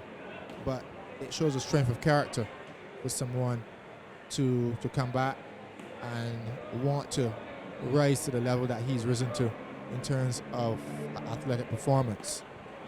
He has inspired his entire line team. I can speak to Randy Thomas, his very close friend. When the incident happened, the whole line team, they were so shaken by it. But I think when he started to pull around, his spirit inspired the line team. And if you remember, Keith, they made a bit of a turnaround for a bit at the latter part of the season. And I'm sure that with him at the top, with his spirit, with his drive, this will be one of the driving forces to carry line further in this competition. Perhaps ironically, when they started to make that turn, one of the teams they had to face would have been your side Wanderers over at Wildy. Ultimately, with the weather and other elements, they were unable to push for a victory, and hence for the second time since promotion and demotion starting in 2012, they'll be back in the first division next season. But I couldn't agree with you more in relation to Cyprian Payne.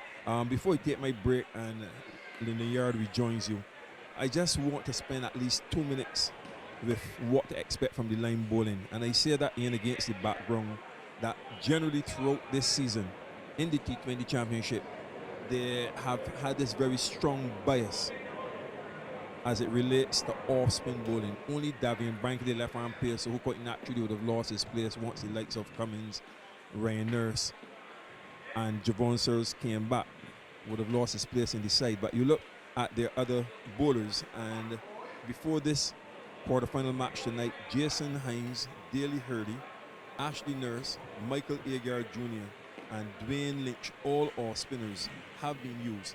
In this attack for this quarterfinal game, they now have 3 pacers in Searles, Cummins, and Nurse, right Nurse, and then the captain, Ashley Nurse, Jason Hines, Michael Agard, and Daley Hurley. So 4 all-spinners plus 3 seamers.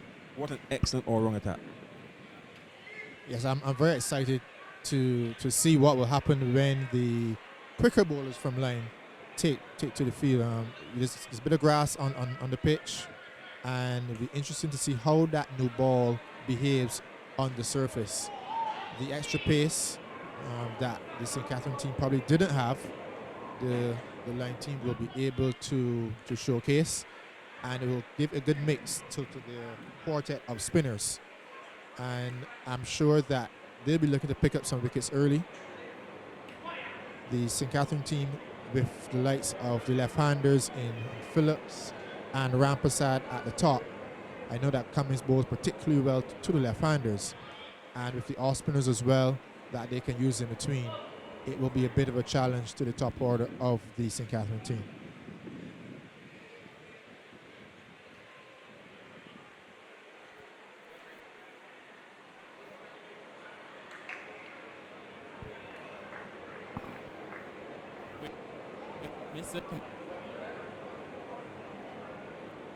Tell us about the match tonight, Kamal.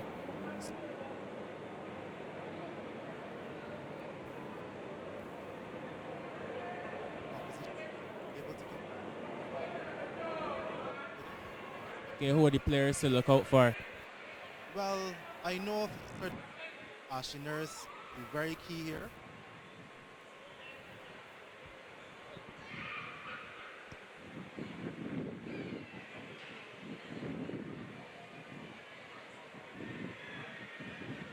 All right, thanks, Kamal.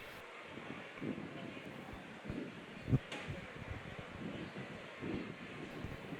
very impressed with Lime so far. So back to the Competitive action where total we on were the just board. awaiting the I think resumption of for play me, with the news Lime got that it secured so Bradford far, Construction but St. Prairie's a Catherine funny have spot, won so the we shall toss. see. And that's Lime to take first, not That the you massive think total we of should be looking out? 181 for 5. For St. A run Catherine rate or of Lime? 9.50. And Ian, Since we Lime listened has to you batted earlier right, in your so Irving would have played assessment. a very I good would innings. agree with you. It's going to be very interesting. As a matter of Ashley fact, I'm going Nurse to stick my neck out here now. I'm going to say that I'm going key to predict that contenders Lime. for, If I had at St. least a Catherine $10 would in my be pocket, it would Derek have to go Bishop, down Henry on the Lime Williams, side simply Rocky because they have Sands. 3 pacers. And on this wicket, I think this was it has a lots of grass on it. And I think that's the head of reason why the side that won the toss opted to give first use to the opposing side. That being said, if you have a green top like this, it reminds me a lot of the lawn. Mind you, the lawn itself never, in my opinion, used to be a fast wicket, but it's just a mental psyche where it plays with the batsman mind. They believe that because it has a lot of green grass on it, that's going to be fast. To me, the lawn predominantly used to be more important to cutting the ball, moving the ball about as opposed to pace. In this instance, the St. Catharines side have been given away batsman their fastest bowler along with Darnell Greenwich. We'll put Darnell Greenwich as the faster of the 2 bowlers before Batson was taken out. I think his third over went for 19 and he was quickly removed from the attack. Thought he had it over too much based on how the pace he was bowling at, because I think you got to look how you set yourself up. You're either going to be bowling real fast and get somebody or push the batsman back, and if you can concede less than 5 runs over or just 5 runs over, that's reasonable. But if you're just going to be ambling at the same pace, you can become too easy for the batsman to premeditate what you're going to bowl, the same pace you're bowling at. And I thought that batsman had it over too much. But as you were rightfully said, the 3 pacers, namely Javon Searles and, I'm going to break it down to 2. 2 pacers and a medium pacer. Javon Searles and Miguel Cummins. And then behind them, Ryan Nurse, who used this to had some pace before. He's now lost a lot of that pace. That's given away to size. But that being said, on this green top, I think it's going to be interesting. I think it's going to be a very tough assignment for the St. Catharines side. Their highest total thus far for the season is 184, and it wasn't a losing cause. They scored 184 at SJPP against Wildy, who got up to 185 for 5 with Omar for his bad 3 innings. He got 91, not 57 deliveries. Derek Bishop contributed 44. So what it tells me is that it comes down to the experienced guys, the Omar Phillips, Derek Bishop, Ken Roy Williams. Those 3 will Shamarko. Those 4 will have one of those will have to at least get beyond 50 while keeping the scoring rate going. We know Shamar Cook, he has a tendency, his running between the wickets always causes problems for his team and himself. And that is the area that they'll have to look at. But again, getting back to the bowlers, it's going to be interesting to see how the 2 opening bowlers go. I suspect once they pick up a line early and go for pace, they're going to push the St. Catharines side right on the back foot. Well said, Lyndon. And you asked me to look at the 2 teams and probably pick a winner now. It's kind of hard for me because, first of all, Lime was the team that I first played for. So there's a bit of attachment there. And I'm currently playing cricket at Bayfield or for the next 3 Saturdays. So I don't want to get a hostile reception when I get back. So I'll be balancing my approach for now. But it's going to be interesting to see how the Lime team goes out with their approach. I think they should go out, set some aggressive fields early, look for some wickets, because so much depends on that top order. If they can get past Phillips, who's been in good form, get down to that middle order early, it will create some pressure for the St. Catherine team.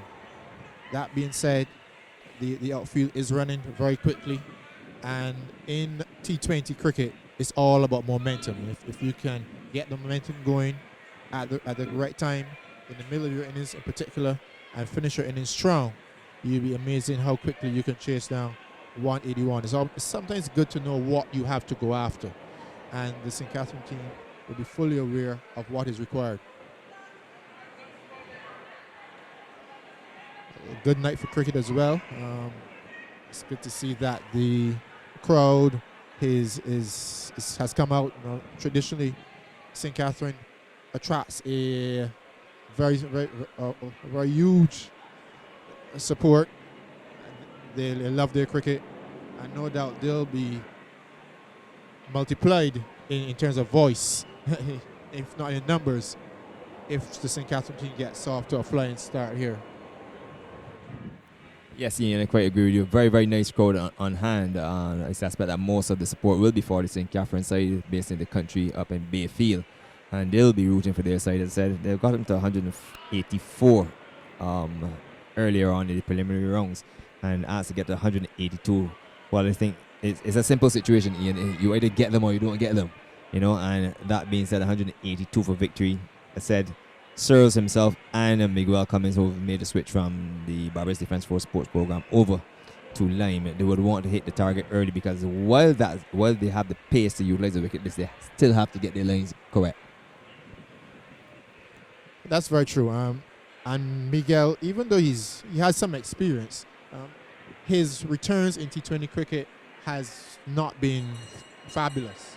Searles probably a bit more experience. He's played a lot of T20 cricket, either in Trinidad or here in Barbados. So I think he'll be a key person, especially at the back end of the innings himself, and probably Ashley Nurse to finish the innings. That's going to be key. And we always seem to discount fielding, and I am not certain in terms of the line fielding unit who are the real outstanding fielders in their lineup. And you don't want to be giving up extra chances and leaking runs throughout the innings. So their fielding effort will be very much something that we have to assess as we go along. Well, I think when you try to assess the line fielding, you have to start with a guy like Emery Holder, very decent fielder. Ashley Nurse and Javon Searles obviously will patrol the boundary because you want your better fielders to be on the boundary, and they are pretty quick on their feet. The others then is a quite heavy question mark. Randy Thomas will probably patrol the cover between cover and point region. Jason Hines himself probably behind square, which is one of the more important fielders in terms of saving the single, and it is important. And speaking of the pace, how important then is the change of pace on a wicket like this here for the fast bowlers? Well, when the guys are coming hard, and the T20 cricket is all about runs and action and guys coming at you, it's important that you have the ability to both go up in pace and come down in pace. So you'll be interested to see how someone's like a Ryan Nurse, for example, who isn't as consistently as quick as some of the others, how he uses his slower ball as well. I think that was one of the missing elements in the St. Catherine's attack when we look at the batsman, Darnell Greenwich. Darnell Greenwich talked about particularly well in his last over. I don't even recall him using or attempting a Yorker. He obviously used the left ball and the angle. And obviously it was not one of the better innings I've seen. Ashley Nurse played quite a few premeditated shots, but most of them hitting at the bottom part of the bat. I said not a lot of variety, a lot of being slow balls being attempted. I think Darnell Greenwich would have been the only body to have attempted it, and they were called, two of them were called wise. I would say that they were pretty same along the same pace, and I think that they didn't bring any imagination to the cricket. They just played the cricket at a normal pace, and I think it's reflected on the board 181. Well, the teams are out in the middle with Omar Phillips and Mario Rampasad. Omar Phillips is going to take first ball. Mario Rampasad is at the non-strikers end, and it shall endeavor to go around the field for you. Remember coverage of you're listening to coverage with the sponsors: Sagicor General, the BCA, Bell's Imagery, Trident 10 TV, Channel 116 MCTV, and that's where all the coverage is going. So the second half of this first quarter final between Brathwaite Construction and St. Catherine's, who won the toss and asked Lime to take first use of the wicket. They got up to 181 for 5 off 20, and it's going to be Miguel Cummins who's going to pick it up from the Malcolm Marshall end. There's a slip, third man, backward point, cover, mid-off, mid-on, mid-wicket, and fine leg. So a conventional start really, and all to play for. And it's going to be interesting to see how the lads from Bayfield respond. They need to get 182 if they're to advance to the next stage. And that's the semi-final, which comes a call in next week. As here's Miguel Cummins on his way to bowl to the left-handed Phillips, and his first delivery is down the leg side, taken on by keeper Randy Thomas. And St. Catherine's, you can hear the applause in the background. They start with an extra. Brady, not the type of start you're really looking for. Not at all. You don't want to be sloppy. You don't want to be complacent. Yes, they have a decent score on the board, but it's important that you come out and execute your skills early. That one down the leg side, lucky not to have eluded the keeper. And the St. Catherine side has minus Patrick Brown. As Cummins goes past umpire Trudeau just about now. Both yet another delivery, even more wayward down the leg side. So straight away, I remember you saying, Ian, that Searles bows particularly well to the left-handers, or Cummins, sorry, and it is the opposite because he has two left-handers batting, and he started the opposite way. Those would have been good balls to the right-hander, but he just needs to get his radar right straight away. Yes, you just seem to be falling away with his action there a little bit. You would expect that he should be able to make the adjustment. Mind you, having said that, those are the two fastest deliveries of the entire night, and this third delivery is outside line of the off stump, much better line. He's gotten it right, and there's Ashley Nurse skipping across from the gully region, intercepts, and there is no run. So first delivery really on target, Ian.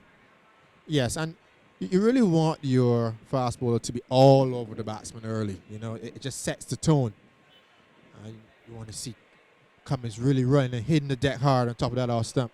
St. Catherine's won without loss in the first over as Cummins on the way into bowl to Phillips, and Phillips is onto the back foot once again.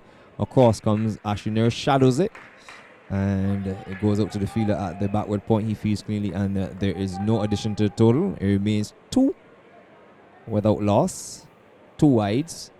Very first 2 deliveries that were delivered by Miguel Cummins, and he goes back to the top of his mark, turns well inside the circle, and starts his run in to bowl to the left-handed Phillips on strike. And this delivery, Phillips is allowing it to go by outside the off stump. Good pace, good carry, Ian. Good to see. Cummins now seeming to warm up to the task. Phillips here having a good look at him. It's interesting. I would be pleased if the line team would probably put in an extra slip. It's very important that they get Phillips early, because if he gets in, it's surprising how easily he tends to score. Yes, a little surprised they opt to go with just the 1 slip as Cummins on his way into bowl to Phillips, and Phillips gets a delivery down the leg side once again.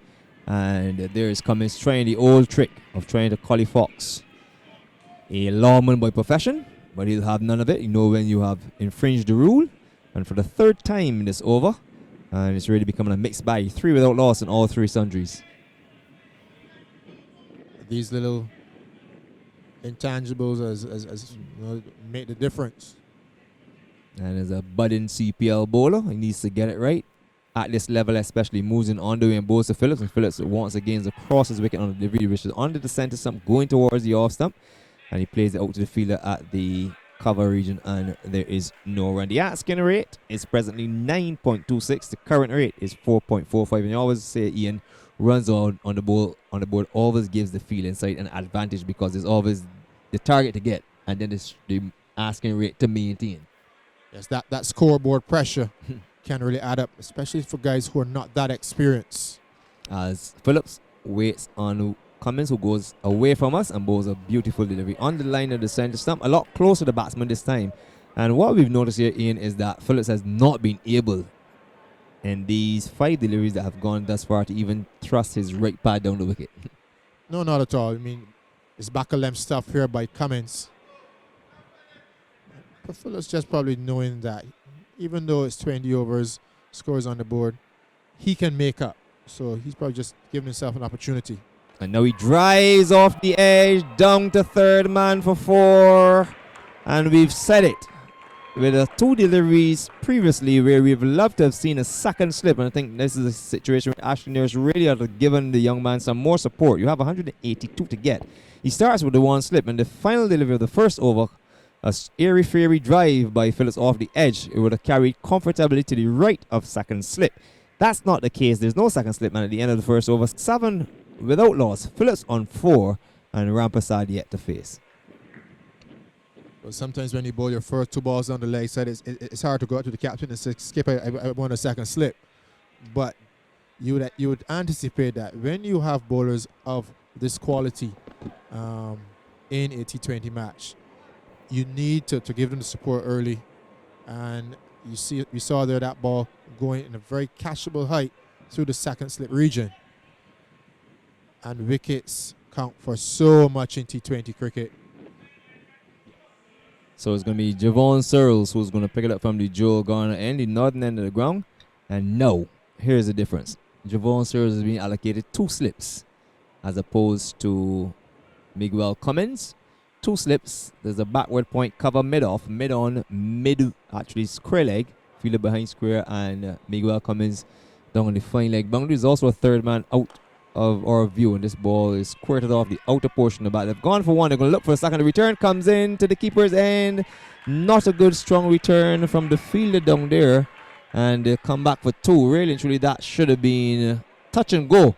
In the end, they got 2 quite easily, and 9 without loss in. A little more alertness needed by the field on the third man boundary.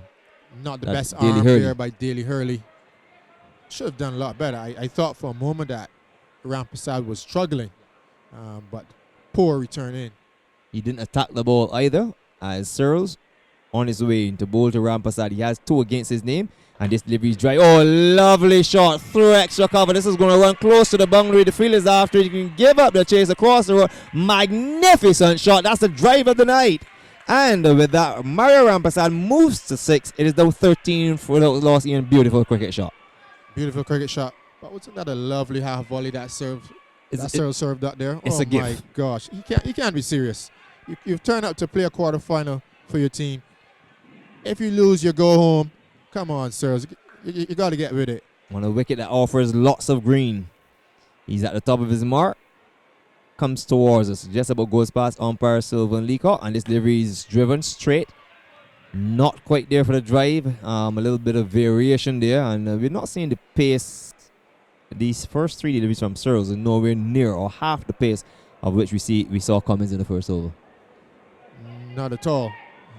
If I wasn't careful, I would have added him to the all spinners that are bowling here tonight. It's not what we expect from Searles. It's really down in pace, and this delivery is outside in the off stump. There's Mario Rampersad, plays it out to the fielder at the cover region. He has it under control, and Rampersad gets a single.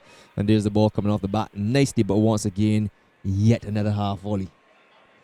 And it can be very disheartening for a fielding team when you bring these big guys in and they're not really hitting their straps early. You know, the level of expectation within the camp just goes down. It's going to be important that Captain Ashley Nurse really has a firm word with the bowling unit and get them on track early. You have to do that quite quickly, or else summons his 4 off spinners, of which he's one of them. Now Searles is going to go right arm around the wicket to bowl to Phillips. Goes past the umpire, and this delivery, Phillips is backing away, gets a Yorker, and that's the best delivery that he's bowled of the 5 he's delivered thus far. Rampersad on 7 at the non-strikers end. Phillips on 4. It is 14 without loss in over number 2. 1.5 overs gone to be exact. The target 182. After St. Catherine's asks the Lime side to take first knock. And this is the first of 4 quarterfinals of the Sagicor General T20 competition. As Searles to bowl what will be his final delivery, if it is legit, that is. And it's a delivery right up the batsman, backs away, punches it out to the fielder at the cover region. He comes across a little bit in slow motion, has a shy at the non-striker's end, but Searles, despite the fact that he backed away and was on the back foot, he still had enough time to get down at the next end. So Ian, that goes to show you the length of time that the fielder at the cover region took to pick up the delivery. The fielder's right on the circle to start. That allowed Phillips to scamper through there. Maybe they could be a bit tighter. Yes, he's going hard at the ball, but if you can squeeze early and put the batsman under pressure, it forces them just to take that extra risk with their stroke play. So the ball is back with Miguel Cummins, whose first over cost him 7. Javon Searles, first over cost 8, and it is quite often that numbers can be misleading because 7 and 8, there aren't a lot between them. But when you look at it, oh, this is a magnificent shot by Phillips. He does not even bother to run. He backed away and slashed the delivery on 3/4 lengths, going across his body out to the cover boundary for 4. He has 9, 2 boundaries in that. And and it's now 19 without loss, Ian. Yes, good positive intent being shown here by the captain, Phillips. Had a look in the first over, had a good assessment and said, well, it's time to go. That one slammed through the cover region. Well, Phillips in his stance. Here is Cummins. Goes past umpire Truda, and Bowles delivery is driven out to the fielder at the mid-off position. And that looks like Hines. He has it under control, and there is 1 run had. So Rampasad will come into strike. He has 7. Phillips moves into double figures. 10 from 10, 11 minutes, 2 fours. And it's now 20 without loss. And the target of 182, 162 more required from 106 deliveries. The current rate, 8.57. The required rate, 9.17. Here's Cummins on the way into bowl to Mario Rampasad. Gets a short delivery to the off stump. Not taken cleanly by the keeper. They have a try at the stump. Mario Rampasad in all sorts of trouble and just makes it. So a delivery was not taken cleanly by Randy Thomas, the keeper. And he had a shot at the stump. It was delayed. He didn't get time to get the glove off. And I think the delay of having the glove on allowed Mario Rampasad just enough time to make the single. Yes, I think that Rampasad there probably just squeezed home just by less than a foot maybe. But not good keeping there. And just little lapses in the line fielding effort so far. Just wonder if they feel that they have enough. Well, Cummins moves into both the Phillips, and Phillips once again looks to back away, and he gets a gift of a full toss, but looking to make room to slam the ball through the offside, and he gets a full toss on the one leg stump. Yeah, so a delivery there. A Yorker length there by Cummins. It's turned into a low full toss. And probably Phillips here just guilty of just trying to do too much. He's such a talented player. He just holds his ground. Change in field. Captain Nurse moves from gully to mid-wicket. And once again, for the 3rd time in the over, Phillips makes some room. And too much movement is cramping his style. And he turns what would have been a nice half volley into a Yorker. And it goes back on the offside. So Cummins obviously intent on just bowling pretty straight now. And seeing this over is not being as fast as his first over. 1.5 overs, no minutes done for 12. It is 21 without loss, and this delivery is down the leg side. Wide will be called and signaled by umpire Troy Trulis, who had a lot of work, especially from young Miguel Cummins. And Ian, as an upcoming fast bowler, budding fast bowler with T20 being the go-to cricket all over the world, this is not what you want to see as a fast bowler. So much extras being given away. No, not at all. I just wonder if the slight drizzle that has come across the ground has made the ball just a little slippery. Well, he just dried it, and he moves in on the way, and Bowles outside in the yard stump, and he slapped through the covers. Lovely shot for 4.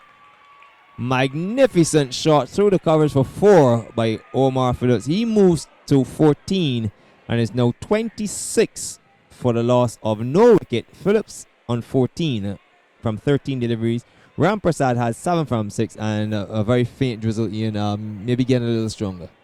Yes, it is. I don't think that it'll drive the players off the field right away, although the ground staff is preparing themselves.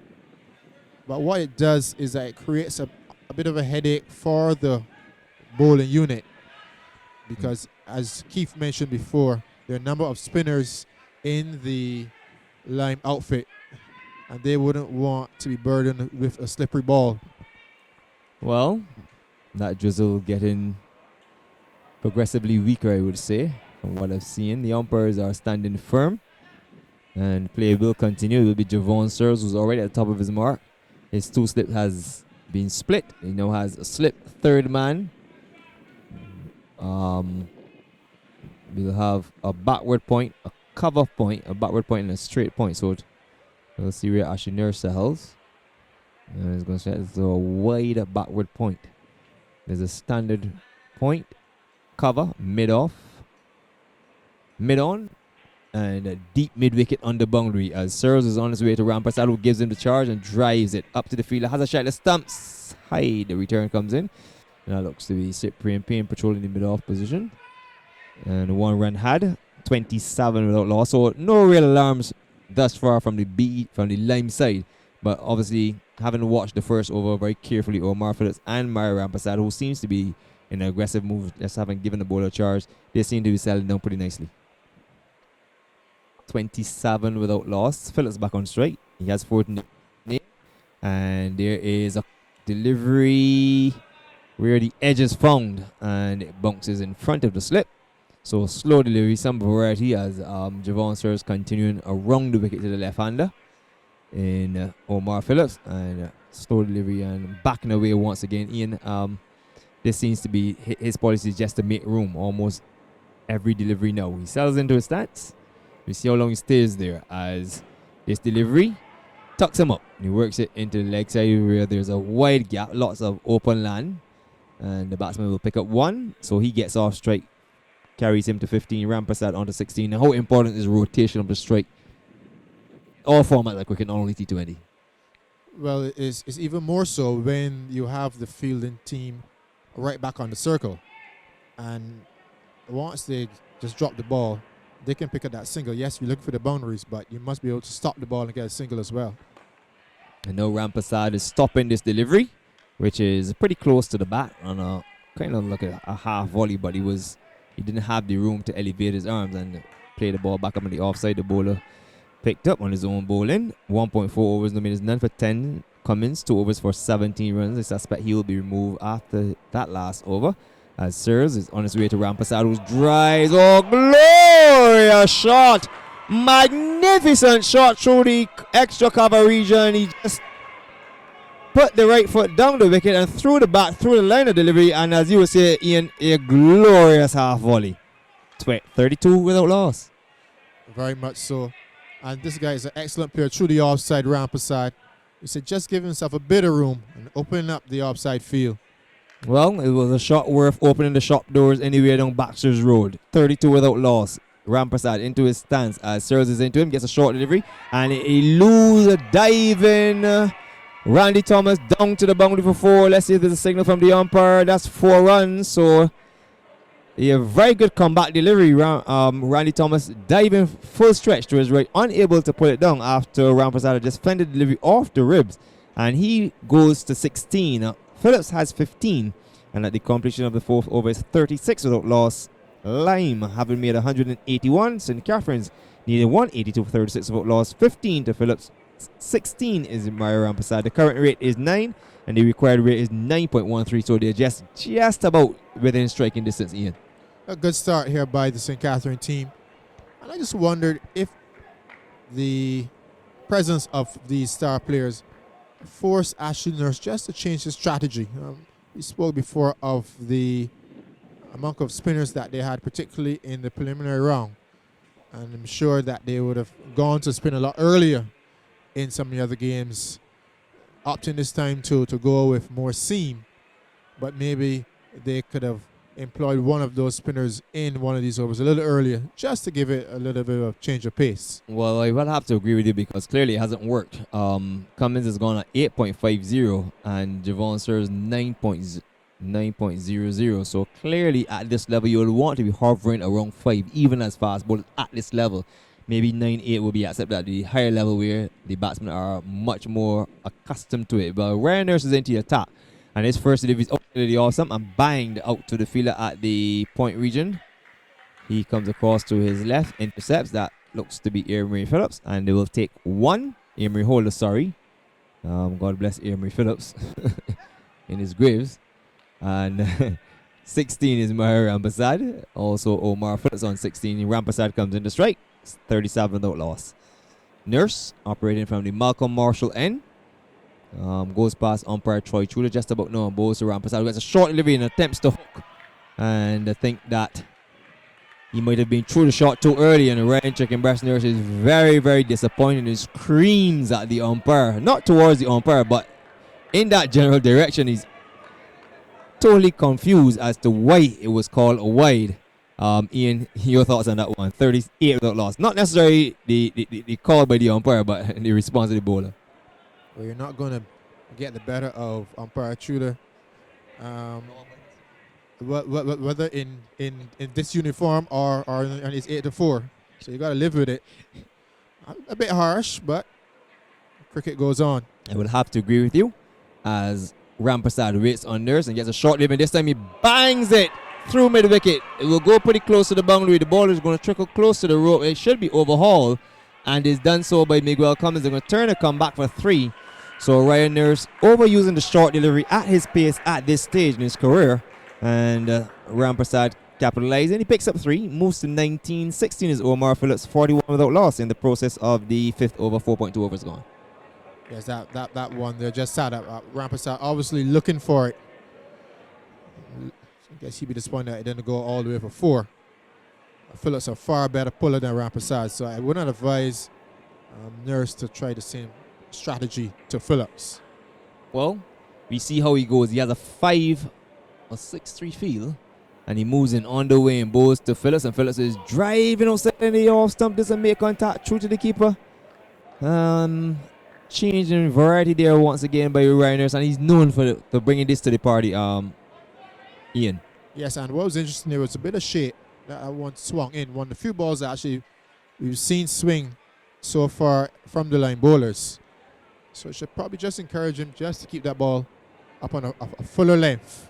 As Nurse moves in on the way to bowl to Phillips. He has 16 against his name, and he allows his delivery to go by outside of the off stump. A good delivery there from Nurse, just shaving outside the off stump. Good judgment by Omar Phillips, and I think this is one thing where all opening batsmen must have. They must know where the off stump is, and clearly his judgment just shows he knows where his off stump is. Yes, well left. And one thing we can say about Ryan Nurse, he isn't shy of the big occasion.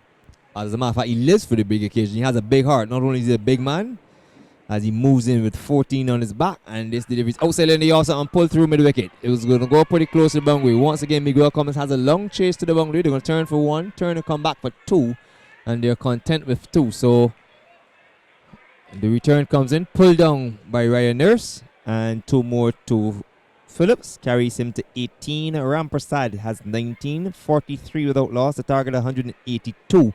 And I suspect that we will be seeing spin momentarily, as really and truly the Pacers have not presented the kind of problems that we were coming to anticipate. Certainly not in pace, and definitely the lines weren't what is required at the moment. Nurse going at 8.40, moves in on the way and bowls to Phillips. And Phillips delivery gets a full toss, turns it into a Yorker up on the offside, and Nurse skips across to his right. So that will complete the afternoon's 5th over, the second half of this first quarter final between Lime and Bradford Construction St. Catharines, with the news that St. Catharines haven't won the toss and asked Lime to take first, now 182 for 5.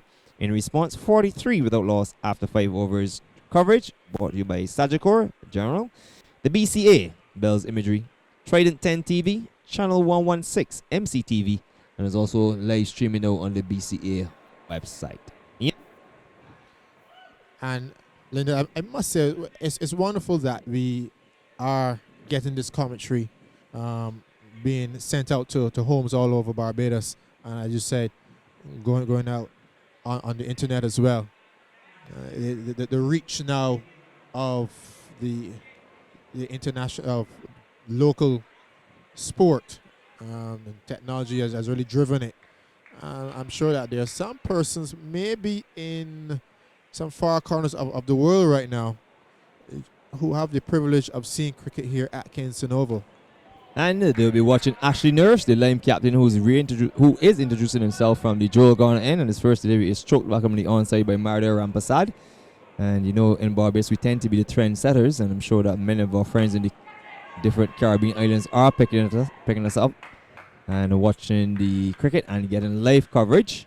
And it's also good to have this tournament, which is traditionally played during the day in the preliminary round, and from quarterfinals, semifinals, and the finals to be played on, like, always a good experience for our players, something to look forward to.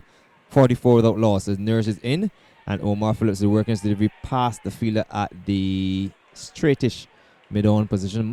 Should have stopped that. Instead, he allows it to go to the field out of long on, and they'll take 1. So one of the areas where Lime are lacking at the moment, Ian, is in their fielding. I'll get back to you after this delivery from Nurse, whose right arm around the wicket, and there is Mario Rampersad attempting the sweep. Doesn't make any contact, and they must have come off his pad because there's no signal from umpire Sylvan Leacock, and it remains 45 without loss. 5.4 overs gone. The target 182. If St. Catherine's are to advance, they're doing pretty good at the moment. The current rate 7.94, so they're dropping somewhat in the last 2 overs. Here's a drive out to the fielder. Oh, would you believe it? The Cardinals saying he goes down, half down on his knees, and the ball goes between a gap, finds a gap, and into the boundary for 4. And a very sloppy bit of fielding. And Ian, only 2 deliveries ago, we were talking about the response to Lime. They're feeling not up to par at the moment. 49 without loss. Cyprian Payne, a keeper by nature. Probably a little strange out in the outfield. Well, I was tempted to say he went down the long barrel, but that might not be the perfect term to use. Here's the deliveries onto the front foot. Comes Mario Rampasad. Looks for a single and has to get back. And I can tell you that the afternoon 6 over has been completed. Omar Phillips is on 19, the end of the power play. Mario Rampasad has 24. Phillips 19 from 21 deliveries, 27 minutes, 3 fours. And Mario Rampasad, his 24 has costed him some 27 minutes of batting, 15 balls with 4 fours, 6 overs gone, 49 without loss. Miguel Cummins, 2 overs, no minutes, none for 17. Javon Sears, 2 overs, no minutes, none for 18. Ryan Nurse, 1 over for 7 runs. And Ashley Nurse's first over having cost 6. They require 133 from 84. Ian, more from you, and then Keith, driver wrong Barbados holder. Good start here by the St. Catherine team. I said, Keith, this game is being televised and we don't know how far it's going. Yes, as Ryan Nurse is in, a big drive outside the offset from Phillips, misses and taken by Thomas. Indeed, Ian, it's on Multi-Choice TV, channel 116, 116, and also on the website of the Barbados Cricket Association, www.bcacricket.org, and we are privileged that we can just click and look at it ourselves. So channel 116, Trident 10. I am reminded by Lyndon and wonderful sponsors Sagicor General, the Barbados Cricket Association, and Bell Imagery, as a short delivery from Ryan Nurse is pulled down to long on for a single. The batsman is the captain, Omar Phillips, and Cummins coming off the long on boundary to do the fielding. So that's the 50 for St. Catherine. 50 in pursuit of 182 for victory. Phillips has 20. Fellow left-hander Mario Rampasad is on 24. This is the 7th over of the innings. A third man point. There's a deep cover out on the boundary, extra cover, long off, long on. A short fine leg, deep backward square, and a short wide mid on. Cummins now being asked to come off the long on boundary, and the short fine leg is going back to the fine leg boundary. Ryan Nurse in his second over, bowling from the Malcolm Marshall end at the south, outside the off stump, belatedly looking for a big drive. Rampasad misses and taken by Thomas. 50 for no wicket. Ian. It's going to be important that Rampasad in particular keeps getting back on ball and rotating the strike. His captain, Omar Phillips, is naturally the more positive of the two, the better striker of the two in terms of stroke play. So it's going to be important that he rotates the strike. In goes Ryan Nurse again to Rampasad, again flashing outside the off stump. Hardy moving his feet, misses and taken by Thomas. It's 50 for no wicket in over number 7. And you'd be surprised how quickly a couple overs can sneak away on you. And it's a good thing being done here by the captain, Phillips. Just going down, just having a quiet word with him. Just telling him, look, just drop the ball on the outside. There's a lot of space over there. Get me back on strike. In goes Ryan Nurse again to bowl to Rampasad, and Rampasad guides it skillfully down towards third man and picks up a single as the return comes in from Daly Hurley. So he now goes on to 25. Phillips has 20 and St. Catherine 51 without loss with a target of 182. This is the first quarterfinal of the Sagicor General T20, and both you and Lyndon Ian were remarking about the crowd here tonight. I think for a Wednesday evening, it's a fairly healthy crowd in the 3W stand. Always difficult to detect from the other side. Full numbers. And Phillips slugs. It comes off virtually the toe of the back, the inside edge, and goes down to short fine leg. He picks up a single moves on now to 21, 52 for no wicket. The asking rate at the start of the innings would have been just over 9, and after 7 overs, they are 52 for no wicket. You are a man of statistics. Chartered accountant now, Ian? No, not at all, Keith. I, I I work with numbers every day. I know that if you don't be careful with numbers, they can trick you. And right now, I think Lime is being tricked by these numbers because they're under a bit of pressure here at 52 without loss. And certainly, Captain Ashley Nurse knows that he has to come to the party. He has to pick up a wicket. He has to see the bat of these openers. He's around the wicket from the Garner end, a sweep uppishly but effectively down towards the backward square, getting very close to the boundary as Cummins is now on to the ball, and his return comes in a bit wayward to the keeper Thomas. A couple runs for the St. Catherine captain Omar Phillips. He moves on to 23, 54 for no wicket in the 8th over.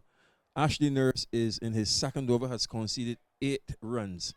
The tall off spinner who's played for Barbados and also West Indies at the T20 level. Back goes Phillips, forced to defend back down the pitch to the bowler. There is no run. Cummins 2 overs for 17 runs, serves 2 overs for 18 runs, and Ryan Nurse 2 overs for 10 runs.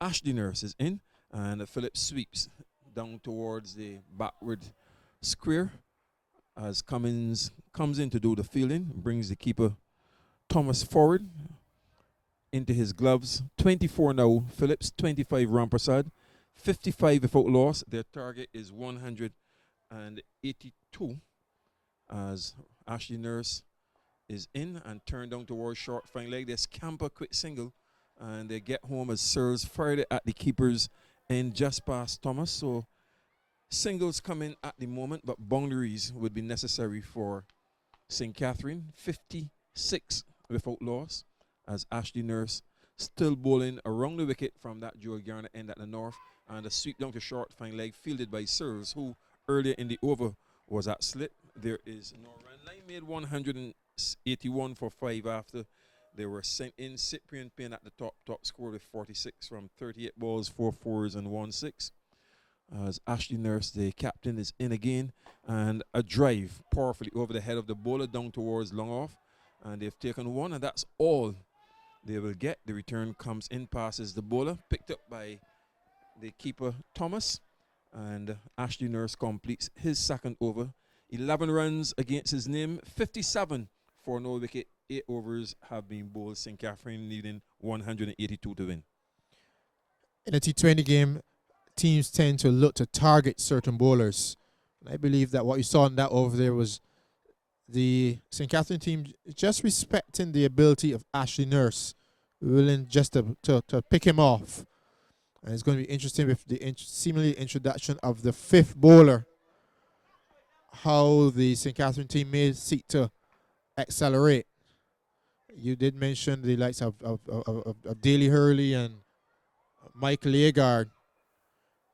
These guys are not too familiar with playing here at the Kensington Oval. And Keith, there's a different breeze that tends to blow down at Kensington Oval. And my good friend Dave Marshall said that many a player came here and walked on his field, all of a sudden got upset stomach. So you got to have the stomach to play at Kensington. Yes. Well, you know, a couple overs ago, Ian, you were commenting on the fact that technology has really reached such a stage that you could be all over the world. But here locally in Barbados, Robin Paris, who plays for Empire, Technical Development Officer, if I have the title right, with the West Indies Cricket Board. And he sends a message saying, this is brilliant coverage, fantastic in terms of what he's seeing, watching it on channel 116. Thanks very much, Robin, for those comments, and I'm certain that Ian Bradshaw and the Bell clan are going to be extremely happy with what they have put out. Good job by y'all. And Keith, you don't know where this cricket will be going tonight, and so far it's been a wonderful display of T20 cricket. Short and pulled down to long on for a single. There's a chap who sends me messages all the time. He's a big St. Catherine hailer. And let me apologize to you, sir, because I know your number is coming from area code 561 and your number is 305-5669. Just send me back that message again and remind me of your name. You've been bothering me all night about St. Catherine's progress. I have said to you that you can now watch it on the BCA website. 305, Ian, you're a traveling man. What part of the States is that? Or is that Bermuda? What part of the States? I don't think it's Bermuda. It's some part of the States, 305? It might be Miami. You never know. Oh, It okay. might be. But Yeah. as I said, if you don't know where the cricket is going and whoever's watching it, I want to tell you that Kingston Oval is the place to be. Barbados is the place to be. A lot of action happening in the island within the next couple months. There's the CPL, then there is the big crop over season. So Barbados is the place you want to be. That's right. Michael Agard Jr., all the while we were having our little chat about what was happening here, there, and everywhere, is into the attack. He tells me he's Michael Agard III. His father, Michael Agard II, played here for Pickwick as a keeper batsman. And I'll give you a little story on him in a moment. 62 for no wicket. And this one is played out on the onside. And there's just the one run. So 62 for no wicket. No run there in the process as Michael Agard the third is in and swung out through square leg for a single. Tall, bespectacle, and a single. It's 26 to Phillips, 31 is Rampersad, 63 for no wicket. But his dad, Michael Agard, as you know, he's a well-known entertainer, musician. Yes, oftentimes he would come here for a Division 1 match back in the 90s playing for Pickwick. As Phillips uses his feet and drives it down to long off for a single. Cummins runs across his left and quickly releases the ball down at the keeper's far end to the keeper, limiting the batsman. So Michael Agard Jr. or Michael Agard III conceding 7 runs off his first over. 9 have been sent down. It's 64 for no wicket. St. Catherine needing 182 for victory. Omar Phillips, the captain, has 27 and Mario Rampersad 31. Just to complete the story about Michael Agard's dad. When Adrian Grant was captain of Pickwick when they played here at Kensington Oval in the First Division Championship, you know, as a musician and entertainer, you're out on Friday nights and you perhaps would work to all 4 or 5 o'clock on mornings and you would see Michael Agard behind the stumps and suddenly he would be sleeping while keeping wicket. And the slips will have to alert him, Mike, the ball is coming. True story, Ian. Very, very wonderful guy, Mike. So still plays his cricket for Pickwick in the second division. I think we clashed last year, and he's still hitting the ball a good way. Yes. A keeper batsman. I don't know if his dad, Michael Agard I, was a cricketer. I know he's always busy walking along Wildy Main Road. They live, that's the family roots in Wildy, and I know he likes to be in the barber shop. That's Michael Agard I. So I have to find out from the third about his granddad. No, you recall last year he had a big wicket haul, 9 wickets in an innings, I think it was, against the UWI, as this first delivery is punched into the covers. And here's yet another off spinner. Another man from Wildy proper in Daly Hurley. Put on a bit of weight, Daly Hurley. He's bowling from the Guyana end, short outside the off stump, and punched down to deep cover for a single, as Emery Holder's return comes into the keeper. And it's 65 for no wicket, 31 Rampersad. Phillips has 28. Nurse coming off after 2 overs for 11 runs. That's Ashley Nurse. Ryan Nurse 2 overs for 10 runs.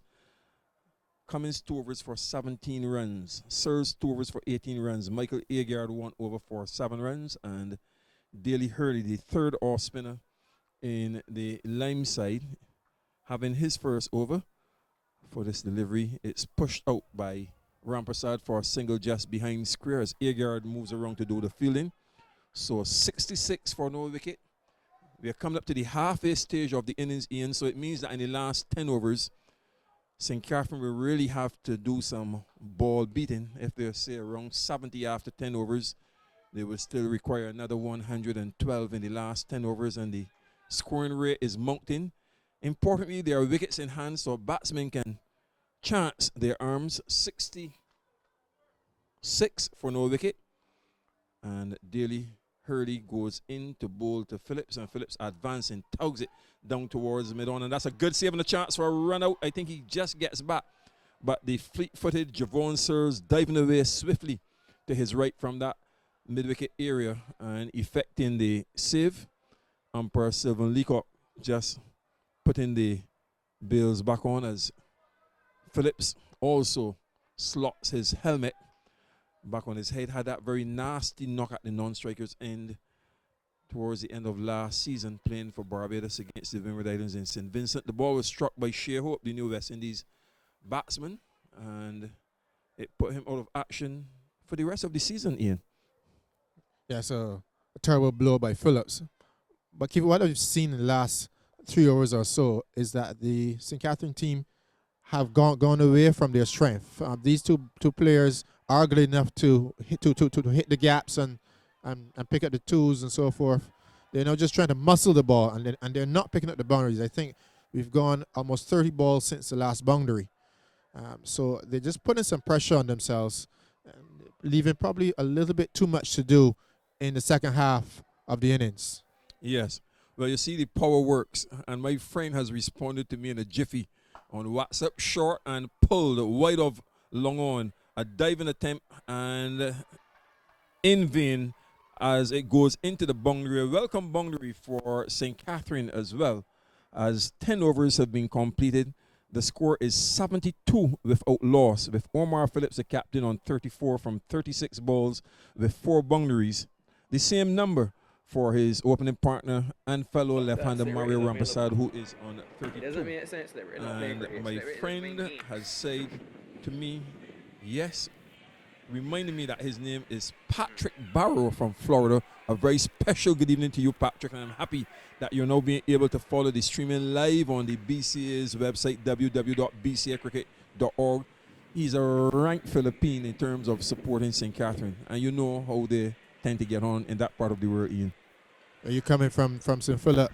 It's all St. Philip. They're very passionate about their parish and passionate about their star cricketers. And a number of them have turned out here tonight. And they're certainly good in voice, and a lot of advice coming from the stands about how the St. Catherine team should go about these last 10 overs. Well, I'll take another break, and you will be joined by Lyndon Yard.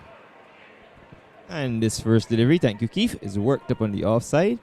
And the total by 173 for the loss of no wicket. Phillips on 34, Rampasad 33. Phillips has faced 36 deliveries, Rampasad 25. And important, Phillips, he's faced some 17 dot balls compared to Rampasad 9. I think that's where the pressure is building. Despite the fact he has a strike rate of 94.44. We're in the process of the 11th over, and there is a delivery worked up to the Daly Hurley off the long arm boundary. And one more to Phillips. That carries him to 35, brings Rampersad into strike. And he can give you some figures quickly. Cummins, 2 overs, no minutes done for 17. Javon Searles, 2 overs, no minutes done for 18. Ryan Nurse, 2 overs, no minutes done for 10. Ashley Nurse, 2 overs, no minutes done for 11. Michael Agard, presently 1.2 overs, no minutes done for 9. And Daly Hurley, 1 over for 8 runs.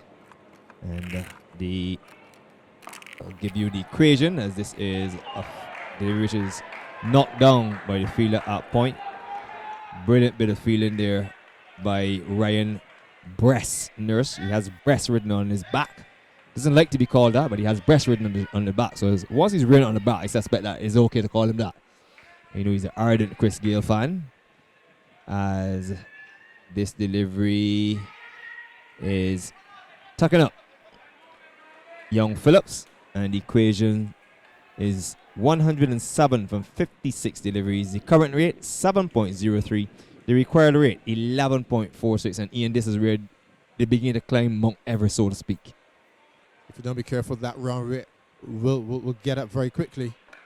And here's a delivery. Oh, brilliantly fielded there by Javon Searles at the mid-wicket point, mid-wicket position.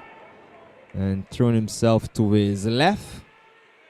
And it's good to see the star players, as we said before, just stepping up. And Searles in the last couple of overs has made some fine saves. We spoke of chicken breast there, throwing themselves down and knocking down a short boundary. Yes, Ian, as that over comes to an end, I can tell you it's the end of the 11th over in search of a target of 182 after Lime amassed 181 for 5 in their full 20. St. Catherine's 76 without loss. They have wickets in hand, but the equation is 106 from 54 deliveries. The current rate 6.91. The required rate 11.78. Mario Rampasad is on 34 from 26 deliveries. Omar Phillips, he has 36 from 40 deliveries, of which 19 are dot balls. As I speak, it's going to be Daly Hurley to continue from the Joel Garner end, and he'll be bowling to Omar Phillips. He has 36, and this delivery is down the wicket and is bowling castled. Something had to give Ian Bradshaw. Omar Phillips advancing down the wicket, as I was saying, his strike rate of 94.44 looked terrible when you consider the fact he faced some 17 dot balls in an innings of 36. The pressure was clearly mounting. He was utilizing too much dot delivery. Something had to give. He charged down the wicket and missed a delivery that was pushed through. He loses his wicket to Daly Hurley for 36. It's 76 for loss of 1. 11.1 overs gone, and there's nothing that builds pressure like a wicket, Ian. Very much so, and you heard the cheers coming from the crowd there with that dismissal. And I'm not sure if all of them came from Lime supporters, to be honest. I suspect the majority would have come from St. Catherine's, because I think that they realized that something had to give here. It was important either to get Ken Roy Williams or Derek Bishop at the crease, because clearly Ramprasad is not getting away the ball as much as he would like, and Omar Phillips was taking the majority of the deliveries, and he was utilizing too much dot balls. So, as I said, scoreboard pressure, awareness. Yes, very much so. As you quite rightly said, far too many dot balls, and Phillips, forget his experience, I'm surprised that he moved away from his strengths. He's not a guy who would tend to clear the boundaries, but he's good enough to hit the gaps and get your fours, get your twos, and still get that momentum going. And Hurley will start to the new batsman Williams, and Williams is across the stump. Sorry, it is Bishop who's come out ahead of Ken Roy Williams, and his first delivery is shuffling across the stump. And I suspect that Bishop would come at 3 simply because he has a knack of using the long handle. He will have to pull it out at some point in time. 106 required from 52 deliveries, and this delivery he's driving outside the off stump, doesn't make contact. Through to the keeper, taken cleanly by Randy Thomas. The field is a short third man. There's a backward point cover. There's a sweep on the cover boundary. Long off, long on in Cyprian Payne. Deep mid wicket in Ashley Nurse. And there's a fielder down at square. There's a people stamping.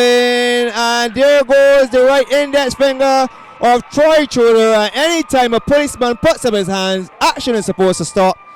And I can tell you that Derek Bishop's vigil at the wicket has lasted only 2 deliveries at this stage. I will say here, St. Catherine's from a position of 76 without loss, from 76 for 1, 76 for 2, in search of a target of 182, 106 required from 50 deliveries. They're behind the 8 ball, Ian, and they're going even further. Well, I hope Mario Rampasad got the message that Bishop came to bring, because that's probably the only thing that he could have done in that innings. Out for naught. Did not disturb the scores in any way.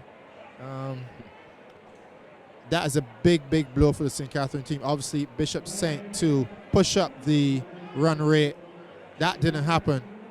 I think we're seeing another player coming out. Maybe Batson. Looks like Batson.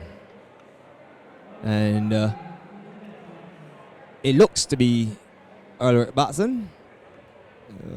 Just the walk alone tells me it is him, but I'm a little surprised that he's coming at this stage, because his returns in the last couple of years doesn't really merit him coming at this stage, because the asking rate is a lot, and it doesn't make sense you're going to get 2 sixes and then get out and the scoring rate is going to go higher. I still believe that Ken Roy Williams was the perfect batsman to send in this situation, but that being said, Batson is your man. He sells in. Daly Hurley with 2 wickets under his belt, comes in on the way and bowls to Batson. Batson uses the long hand, first delivery, and would you believe it? Oh my God, he's been put down. Unbelievable. A sitter, and there is Batson using the long handle, and he would have gotten just clear the water hole. Really and truly, it was a sitter that should have been taken. I said I was surprised that he came before Ken Roy Williams, but he lives the fight on. They get 4. He opens the count with 4. It's 80 for the loss of 2. Ian, after this delivery, Matthew Graves is the culprit, and he goes back to long off. Here is Hurley, should have had 3. Moves in on the way in the ball. The batsman hits it in the air. Unbelievable. The catch is taken. 1, 2, 3. This is like ABC. Cummins takes the catch. St. Catherine's from a position of 76 without loss. Ian, I told you earlier, Clark, I called my money. I'm going to put my $10 on Lime to win this game. They're in all sorts of trouble at 80 for the loss of 3. Batson visual. Last is 2 deliveries. Dropped the first deliveries. 80 for the loss of 3. Ian. Well, when you're sponsored by Brathwaite Construction, that's a company known for good building, and they're not doing their sponsors any justice here at all. A good foundation being set initially by the openers, but last 5 or so overs they've really lost their way, and you see now the pressure of that total on the board. The batsman for that Bishop, he came out, he didn't last. Batson came out, Had a life. He got a life. Didn't make any use of it whatsoever. Easy catch for Cummins in the offside. We see Cook straight into the middle, a more recognized batsman, and we can hope now for the St. Catherine's sake that him along with Rampersad can really construct some partnership that can breathe some life into the St. Catherine innings. Well, 80 for the loss of 3. 12 overs gone. The figures of Daly Hurley: 2 overs, no maidens. He's picked up 3 for 12. 2 overs, no maidens, 3 for 12. All 3 wickets coming in the same over. And it's going to be Michael Agar Jr. to continue. He has 2 overs, no maidens, none for 10. St. Catherine's in a tight situation. Very, very tight. The asking rate, presently 12.75. It is presently 9:31 p.m. in the country. And in the current rate, 6.67. So, Shamar Cook comes out to do battle. And I still believe that Ken Roy Williams is at least 2 batting positions below where he should have been. Here is Cook. And he will take some time. And he works this one down behind square. The keeper skips across from behind the stump. And they will take one. And it means that Cook opens his account. 81 for the loss of 3. I like to call a spade, Ian. And some fans do have a problem when you try to call a spade. But when you're following the game and you look at the returns of some of these players who've been playing for quite some time, you know what they will give. And I mean, this situation, yes, you need to get the run rate going, but I think still, you cannot left a fella like Ken Roy Williams with the asking rate getting higher and higher. After all, to me, he's no Kyron Pollard. But in this team, I think that he really should have batted at number 3. But that's just my opinion. And here's Mario Rampersad, dances down the wicket, has a big drive, shy of the stumps, comes in, and they get the single. So, Daly Hurley patrolling the cover region, and they'll take one. So, Lime are in charge at the Mecca. The rain has abated. It's a beautiful night looking down in the country, where all the street lights are glowing across Barbados. 82 for the loss of 3 in the 13th over. The target 182 now seems a mountain, as Michael Agar Jr. is in to Cook, and he uses the long handle and is caught. Oh my God, he's caught by none other than Miguel Cummins. Further destruction. Brathwaite Construction, St. Catherine's. They are in further trouble at the Mecca. 82 for the loss of 3 becomes 82 for 4. The target 182. 12.3 overs gone. Ian, how are they going to get back in it from here? Lyndon, all over Barbados, dry season. My limes aren't growing, but there are 11 limes out here that are growing tremendously well. Marvelous stuff here by the lime team. You can see them just oozing in confidence. As I said before, this is a team that has played the limited over cricket quite well. In the last couple of years, they've gone to several finals. They've won competitions. So you can see that experience, that poise right now being shown by the lime team. St. Catherine, on the other hand, really losing the plot. As you said, when you see the Derek Bishop, Albert Baxtons coming to the crease instead of someone like a Ken Roy Williams, it speaks to some level of panic within the camp. And Williams tries to the crease now. He is a very talented player, but you'll have to play one hell of an innings tonight to get his team home. I'll tell you what, you'll have to be the first hurricane to come across the Atlantic Ocean and hit Barbados and hit Kensington tonight. If St. Catherine's are going to get up. 82 for the loss of 4. Mario Rampersad is now on 35. He has a strike, as this is a debut. It's appeal for stumping, and the umpire Sylvan Leacock is on move, unfazed, unimpressed, and Randy Thomas can't believe it. Doesn't really have the support. Troy Tudor, sorry. No, Sylvan Leacock. Yeah. So,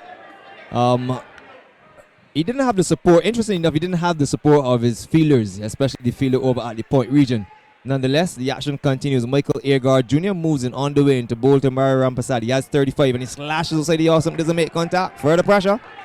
So Mario Rampasad has now faced 11 dot deliveries, 29 balls he's faced. He's 35, 84 for the loss of 82 for the loss of 4. As I'll get back to you after this delivery, which will complete the 13th over. And Mario Rampasad plays the reverse sweep. And there goes Randy Thomas, the most excited player in Bridgetown. All right, Kensington Oval. For the second time in this over, he cannot believe it.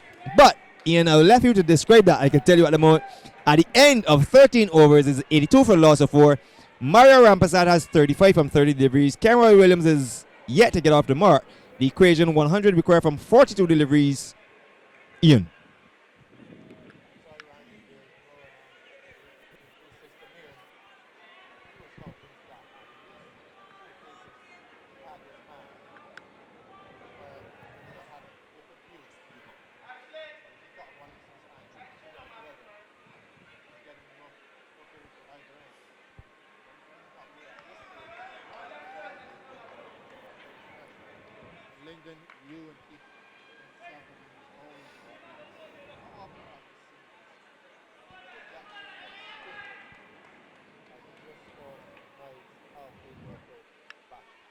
Well, it happens time and time and time again. Michael Airguard Jr. 3 overs, no middens, 1 for 12. I've picked up all 4 wickets. It's 82 for loss of 4. Daley Hurley's picked up 3 and 1 overs, 2 overs, no middens, none for 12. And he will continue from the Joe Garner end to bowl his 3rd over. And he'll be bowling to Kenroy Williams, who will now have his first delivery. And Williams says this delivery is driving back to the bowler. A meaty sound out of the middle of the bat. Good, confident shot. But he doesn't have time for that. He will have to manufacture some in between there.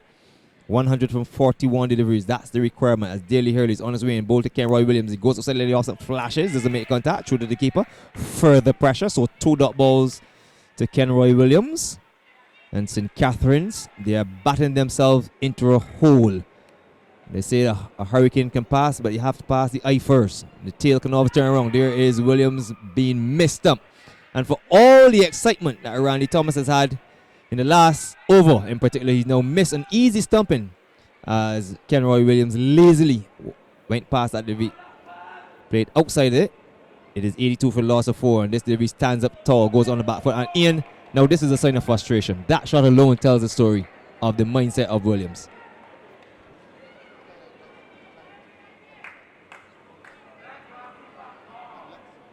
.82 for loss of 4, and this delivery Williams is onto the back foot, works it up to the fielder at the long on position. That is Cyprian Payne. He comes in, underarms it to Ashley Nurse, and it will be relayed back to Daley Hurley. One more to St. Catherine's, 82 for loss 4 in over number 14, 13.4 overs gone. Mario Rampasadi's opened the innings.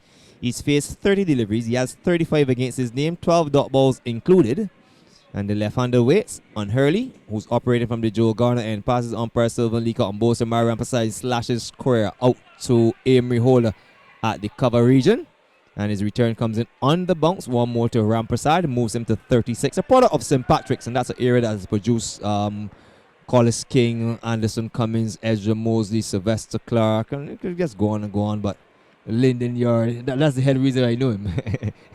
Roy Coppin, Wendell Coppin, to name a few. But he's a nice little young fella. Not one of these aggressive fella. He usually takes some time to work himself in. And I think the innings could have been built around him, allow him to bat, and the others play the aggressive role. That's not the case. And that being said, 14 overs gone, 84 for Ian Quickly overs.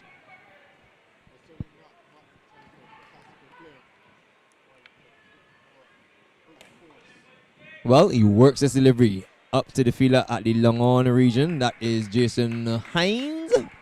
One more to the total. And one more to Ramprasad. He moves to 37. He's now the top scorer in St. Catherine's Inn. There's a target of 182. 85 for the loss of 4. Over number 15 in progress. 14.1 gone. Daley Hurley, 3 overs, no minutes, none. 3 for 14. And Michael Agar, 3.1 overs, no minutes, 1 for 13. Tomorrow, UWI versus Police. Ian, I know where your money is. I wouldn't say the account, but I'm sure how you know where your money is in that game. And I'm sure that police will be here, will be out in all their forces tomorrow looking to arrest the guys from the campus, and that's going to be a very tough task. Because if there's two teams that have done predominantly well in limited over cricket in Barbados for the last decade, it would be UWI and Maple. And you yourself, you'll be preparing for Maple.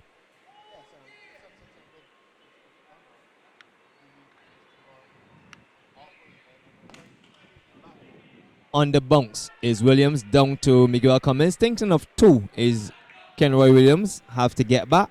So once again, the pressure, the screws are really being tightened here on the lads from Bayfield. It is now 86 for loss of 3. St. Catherine's looking to get to a target of 182. Williams has 2. Rampersad on 37. He has a strike. And he's facing up to Michael Agar Jr. right arm off spin around the wicket. And there's a classical off drive knocked down by the fielder Daly Hurley patrolling the cover region. And it's also good to see that these fielders are pretty competent in almost any area. Shouts of do not ease up from a lone spectator in the Greenwich and Haynes stand. Wonder how he got in there. As here is a delivery, which is worked on the short fine leg when Chicken Breast Nurse comes in, picks up, doesn't release the ball, and he seems a little crestfallen with himself, Ian, that he didn't release it.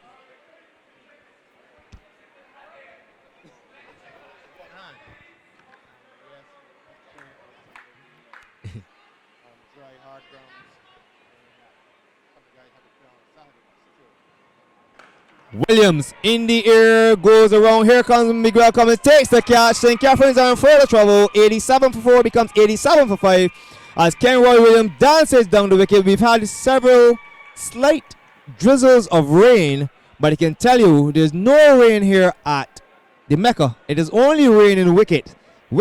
It is now 87 for loss of 5. 95 required from 30 deliveries. Kenroy Williams makes his way back to the pavilion. And after the openers, Omar Phillips 35, Mario Rampersad 38, it is resembling an overseas number, 0412. Ian, I don't know if you are familiar with that area code, 0412, but that's actually St. Catherine's Millard at the moment.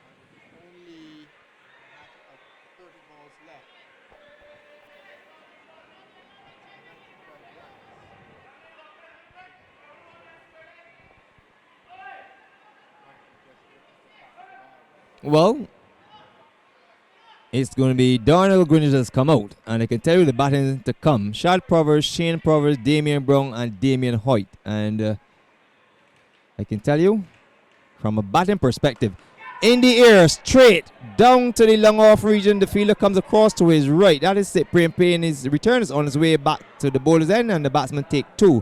So Darnell Greenwich opens his account. He has 2. It is now 89 for loss of 5. St. Catherine's seeking 182 for victory. 93 required from 29 deliveries. Ian.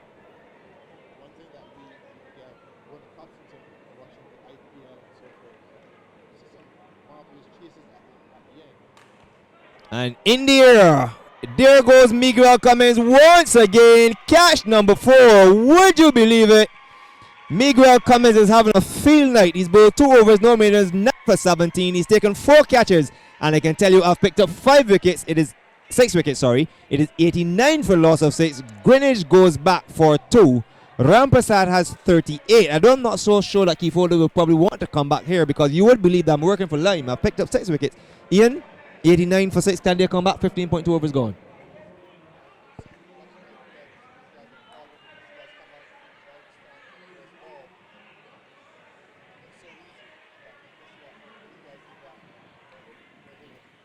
These guys are coming out.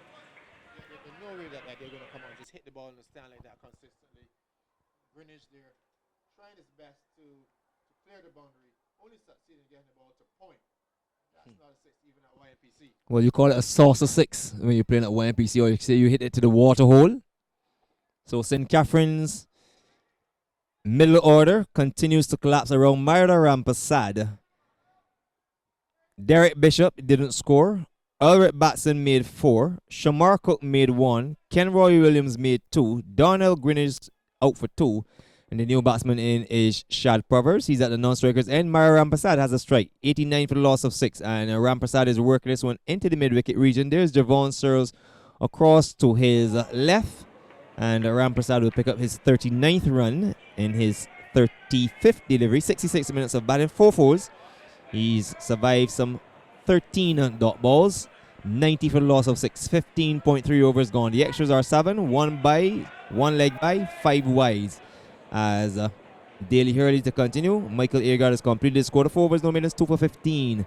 And Hurley's on his way into bowl to Shad Proppers. Goes on to the back foot and is beaten. Through to the keeper. The lights are on. And it's true to the keeper.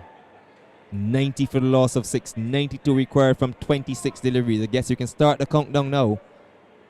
As Proverbs, Shad Proverbs, waits on Daly Hurley. And it goes on the back foot and he's almost playing it into his stumps. The ball played into his pad and ricochets back up the offside. So although the lights are on, Shad Proverbs is having his problems. Ian.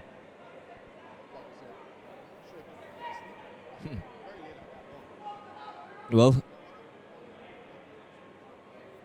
Hurley 4 for 17. His final delivery, and it is worked into the mid-wicket region by Shad Proverbs. It's gone for 1. The fielder off the boundary, Jeremy Holder, will come back for 2. The return comes in. It's lobbed to the keeper, and fantastic work by, you can call them the spin twins of Michael Agard and Daly Hurley. They've completed 8 overs between them for 34 runs. They've picked up 6 wickets. Michael Agard Jr. 4 overs, no meters, 2 for 15.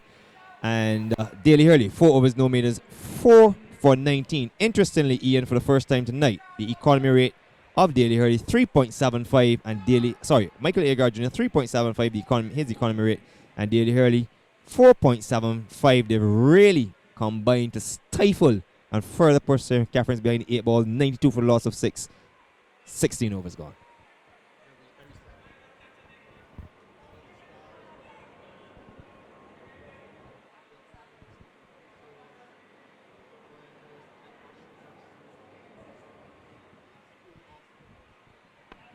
Leicester playing really stepped up tonight, hold their team into a commanding position.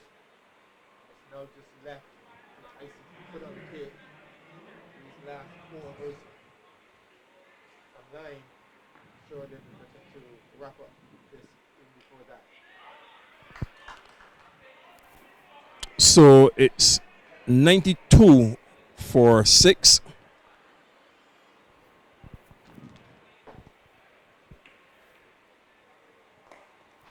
.92 for 6 and a single, making it 93. It's a foregone conclusion now. This is going to be a comprehensive win for Lime in the first quarter final of the Sagicor General T20, and the 17th over of their innings, that target of 182. Just of academic interest now, Ashley Nurse, the captain, switching to the Malcolm Marshall end at the south, and in he goes. This one is swung out through square leg, and that's a boundary. But just adding to the statistics, so the score goes up to 97 for 6 with Chad Proverbs on 6 from 4 deliveries. I'm amazed though, Ian, that the brothers Shad and Shane Proverbs would be batting so low in this St. Catherine side, but after that opening partnership, I guess it was a question of sending players who can at least hit the ball, and by nature, both are openers. Yes, a number of players within the St. Catherine team who can open the batting. Probably a spoil for riches area that was concerned, but they lacked a bit of power near the top. Nurse searching for the Yorker against the left-handed Rampasad, Mario Rampasad. Good little keeper. Had his upbringing at the Lodge, then went over to the Barbados Defence Force Sports Program, but also played for St. Catherine before representing BDF SB. A drive out towards the wide long off, where Miguel Cummins has become a hero in the outfield, mainly at long on. He also had a catch at short third man as the rain returns here at Kensington Oval. But it will have no impact whatsoever because the game has already been decided. with the number of overs put in. The 100 comes up off 17 overs with 6 wickets down for St. Catherine, set 182 for victory. Rampersad is on 42 from 39 deliveries with 4 boundaries. And when I did an update after 10 overs for the BCA website, the score was 72 for no wicket. When I asked Lyndon to give me an extra over to take a break, the next update after 15 overs, it read 87 for 5. And my friend Patrick Barrow there in Florida, it seems as though he's shut down for the night. Haven't had another message from him since then. Patrick, put your chin up. The Bayfield side, this is their final outing in the Sagicor T20 for 2015, I dare say. The rain is still sweeping across Kensington Oval, and the umpires remain firm 101 for 6 as Ryan Nurse in his 3rd over, his first spell, he's just had a couple overs, and in he goes from the Garner end, a big drive outside the off stump by Rampersad, misses and taken by Randy Thomas, who's had the chance to keep wicket tonight, with 3 first-class players returning to the side for the first time this season. Devon Phillips losing his pick, former BDF SB captain. And in goes Nurse again to bowl to the little man Rampersad, short, and he guides it down to 3rd man for 1. Daly Hurley sprints across his left. Just a little fumble, but 2 runs were always in the making, and Rampersad goes up to 44. He would want to complete a half century to at least beat his chest, Ian, and argue that when wickets were tumbling, he was the only one to stand firm. It's now 103 for 6. 3 balls are left in the 18th over.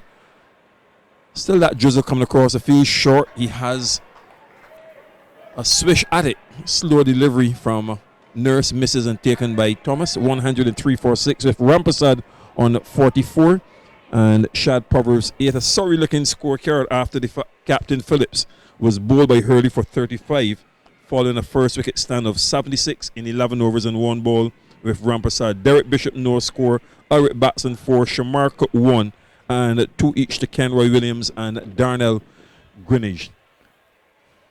What's very interesting to note, Keith, is that there have been no 6s so far struck by the Lyme team, by the St. Catherine team, while Lyme was able to clear the boundary at least on 8 occasions. So it just shows the difference in power between the 2 lineups. And that makes a tremendous difference when you're talking T20 cricket. Indeed, Ian, a drive down to the wide mid-on for a couple, and the ball picked up in the end by Michael Agard III.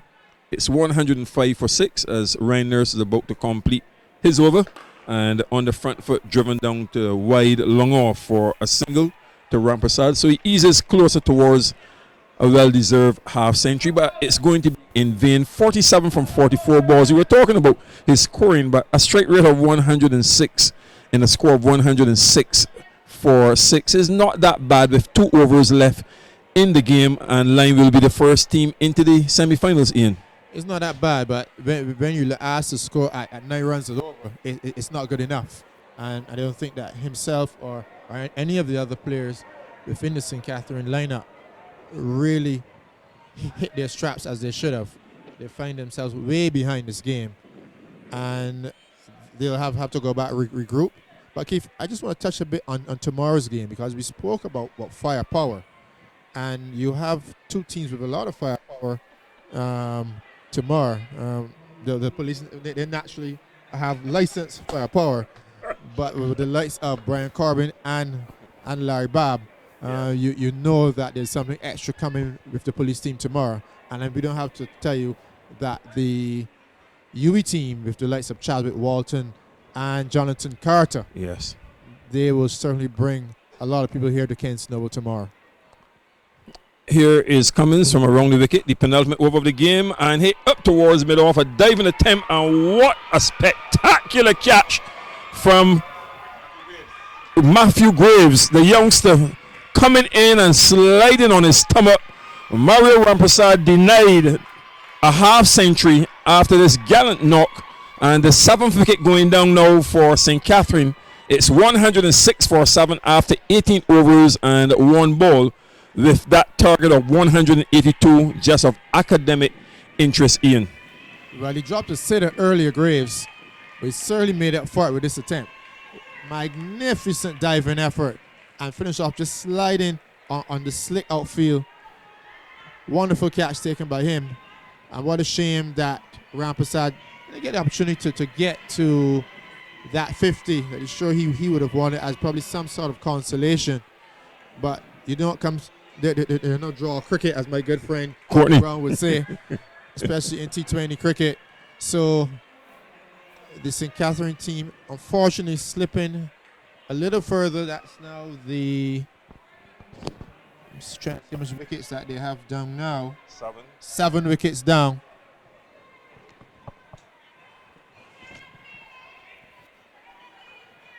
And the new batsman to the crease. Not too sure what he can do at this stage. Probably just save some face.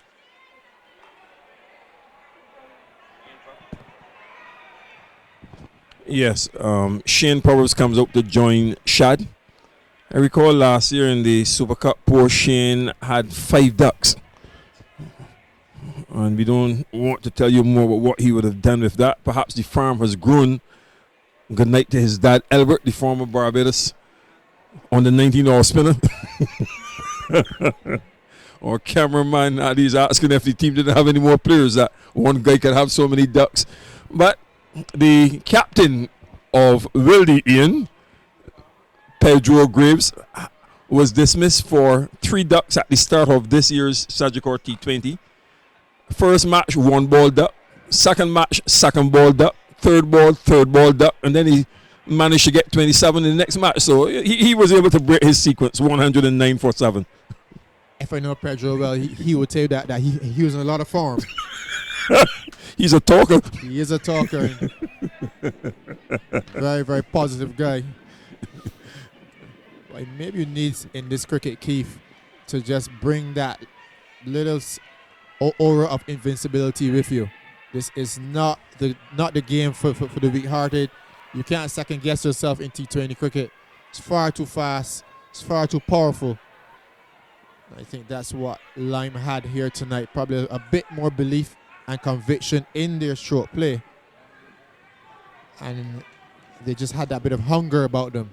St. Catherine did themselves no justice. The talent that they have within their lineup. Yes. They just didn't fire tonight. Well, it's a Nelson on the board now, 111 for 7 as Cummins goes in and wide of the off stump. No stroke from Shad Proverbs, who is on 11. Shane is on 1. Yeah, Shane is the slightly slimmer one. Yes, he's at the non-strikers in 111 for 7. You were talking about some of those UWA players, and there's a chap by the name of Cameron Pennyfeather who's also come into the picture this season, Ian, as this one, a big drive, not timed it well. It squirts out on the offside, and the batsman's camp a single. Shad Proverbs, 12 he goes to, and it's 112 for 7 with 1 ball left in the 19th over. Pickwick, Ian, they have been the dream team so far, won every single match in the preliminaries, but they've missed a key player in Tino Best, who took 6 for 6 against BDF SP, the first ever 6-wicket haul in this Sagicor General T20 Championship, now in its 8th year. And then a couple of days later, he was on a Virgin Atlantic plane on his way to England to play for Lashings, a drive. And Daly Hurley, running all the way, makes a slide, picks up, and his return goes in. Intercepted by Javon Searles. So a couple more runs at the end of the penultimate over, and it's 114 for 7.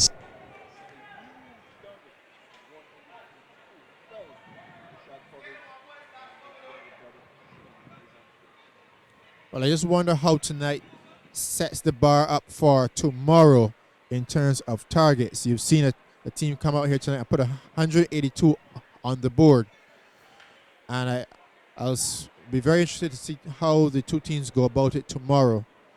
seeing that there is runs out there to be had, but also seeing how teams react once you post a sizable total on the board. I'm not sure if the team turn out here tomorrow and see in good conditions will be as generous as the St. Catherine team was tonight. So Ryan chicken breast nurse.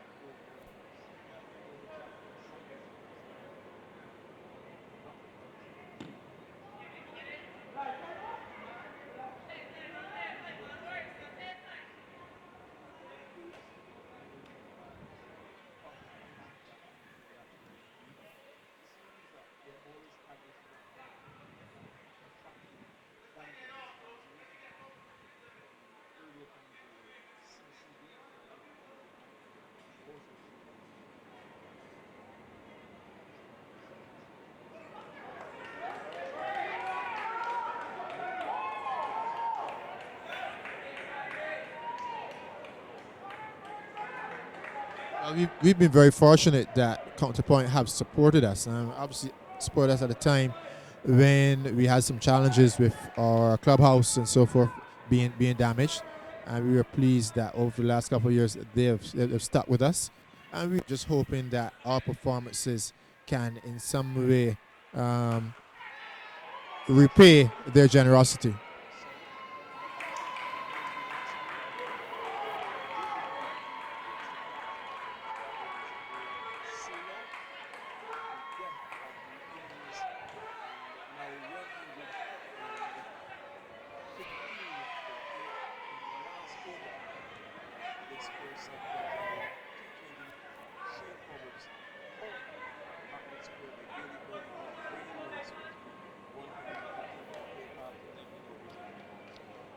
And there's a bit of showmanship here now from Ryan Nurse.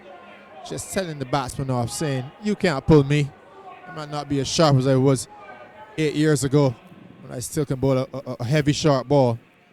Batsman in no position whatsoever. And then Ryan just going back to his mark and just signaling to the crowd. He got the guy in his pocket.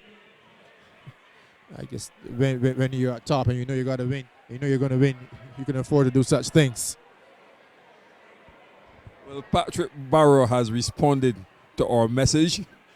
That's the big St. Catherine fan away in Florida. And he says, yes, Keith, I am very disappointed by the showing of St. Catherine. But the Lime side played really well. You're an honest man. Short lifted delivery and the breast is on top. And he's saying, well, I can show off at this particular stage of the game. Damien Hoyt is the new batsman. It's 115 for 8 and 2 balls remain in this game.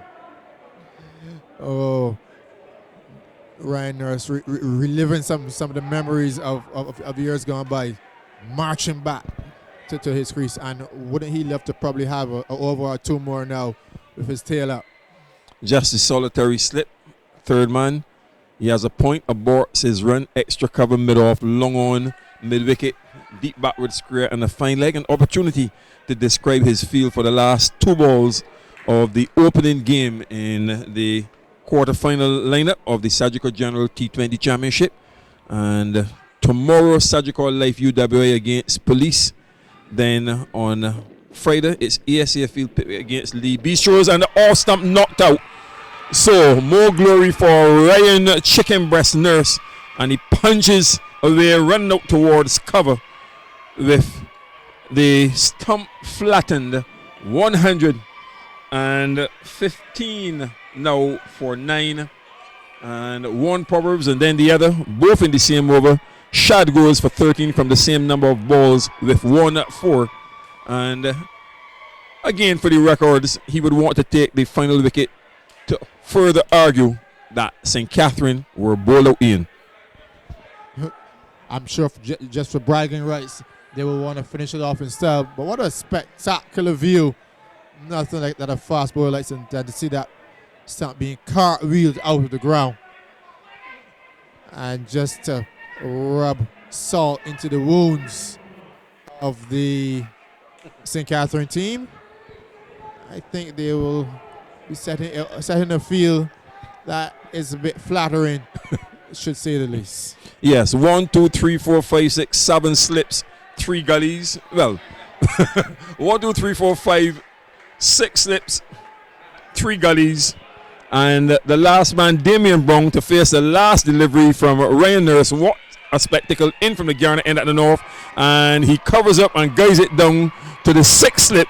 It's all over. A comprehensive victory for Lime over St. Catherine in the first quarterfinal of the 2015 BCS Sagicor General T20 Championship.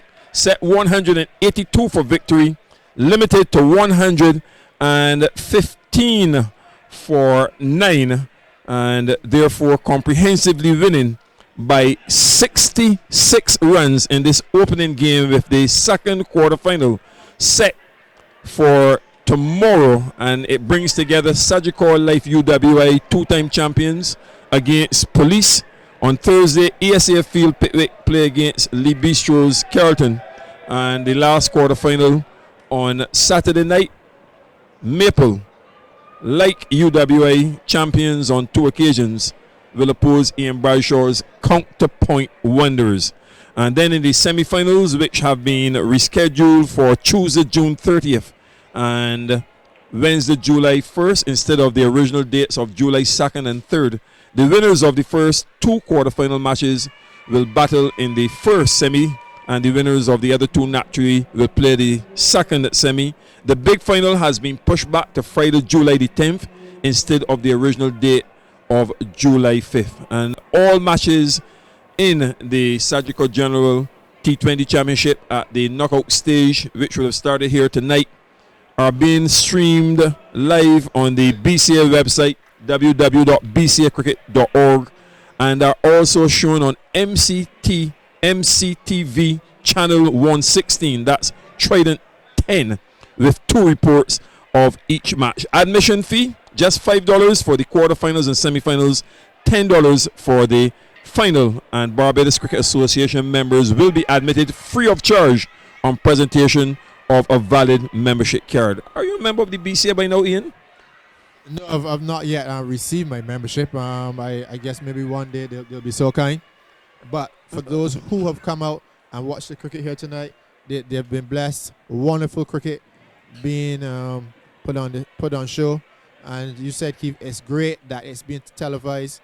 You mentioned that it's being shown on Trident TV. I understand it's going to be repeated tomorrow as well. So wonderful opportunity to have these players showcase their talents.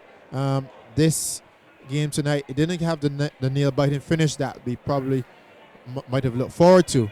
But what it did, it was show the line team laying down a wonderful of how to match, bat aggressive, get a positive total on the board, and then come out and really squeeze their opposition into submission.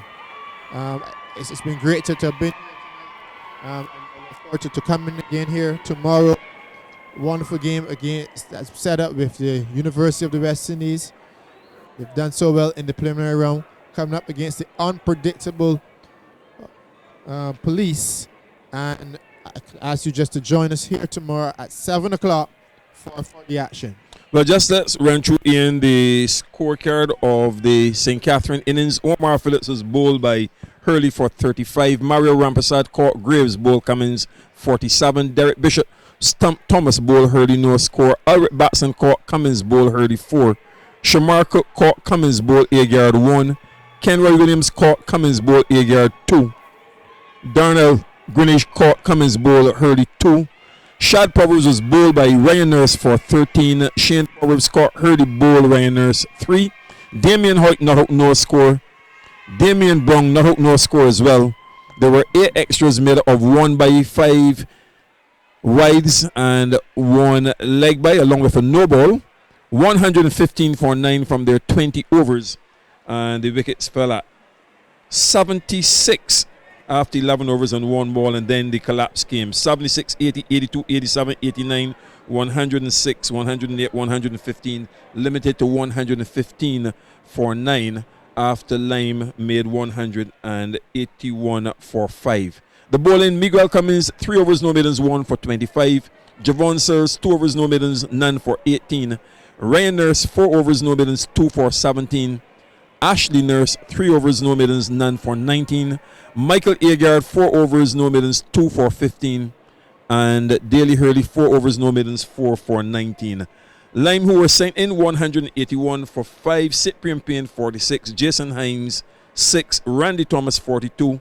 Ashley Nurse, 35, not out from 23 balls with 2 sixes and 1 4. Emery Holder, 24 off 12 deliveries. He had 2 sixes and 2 fours. Javon Searles, 9. And Ryan Nurse, 1 scoring stroke from his only ball, 6 not out. With the bowling, Batson 1 for 35 from 3 overs. Bishop 4 overs, no middens, 1 for 28. Damian Brown 4 overs, no middens, 1 for 29. Greenwich 4 overs, no middens, 1 for 37. Williams 3 overs, no middens, none for 30. And Cook 2 overs, no middens, 1 for 16. Ian, in all honesty, did you expect such a one-sided finish in the end after that opening stand of 76 in 11 overs and 1 ball between the captain Omar Phillips and fellow left-hander Mario Rampersad? Not at all. I thought that they got off to a decent start in the first 6 overs. And they really should have pushed on in that 7 to 13 over period. They lost their way. You saw the captain in particular, Phillips, just getting too many dot balls in that period and building pressure not only on himself but on his partner. And it just left too much for the lower half in the end. Well done to Lime. They bowled exceedingly well. Those 2 spinners who one would expect it to be the weaker links in their lineup, they really came to the party, bowled exceptionally well, only conceding 34 runs from 8 overs. And I think that is where the match was settled. And you can't help but admire the Lime support here tonight, Ian. I know it's your old club, whether it's a question that they were called Cable and Wireless BET, or simply BET when you and the likes of Floyd Reefer would have represented the wealthy side, but the cheerleaders, etc., coming out here tonight at Kensington Oval, lovely spirit. Yes, this is the team that, if not done so well in the 3-day cricket, and unfortunately they've been demoted, but I found that there's a wonderful spirit within the club of itself. A lot of young people in the club and a lot of energy, and performances like this will certainly build their fan base. And if they progress through the tournament, I think you'll see not only these persons have come out here, but a lot of those old Lime followers. And the mum of their captain, Ashley Nurse, Lana Nurse, she does an excellent job. She's the manager of the side and she tries to keep them going. I recall last Saturday when they won against Foundation at Churchill. Shortly afterwards, they all left and they went back to Wildy, where I was told they would have Lime, with no pun intended, up until about 3 o'clock the next morning. Yes, as I said, a wonderful group, and they've set the tone here for our action and lead it into the quarterfinals. Keith, it's been great to be here tonight. Lyndon and all the production team, I wish you all the very best and look forward to hearing you and seeing you tomorrow. Goodbye from the Kensington Oval.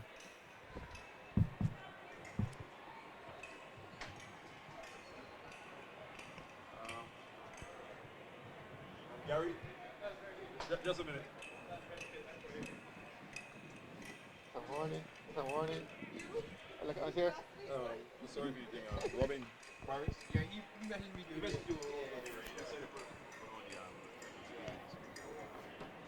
I tell you that, how do you do it? Yeah, problem. Yeah, it went well, man.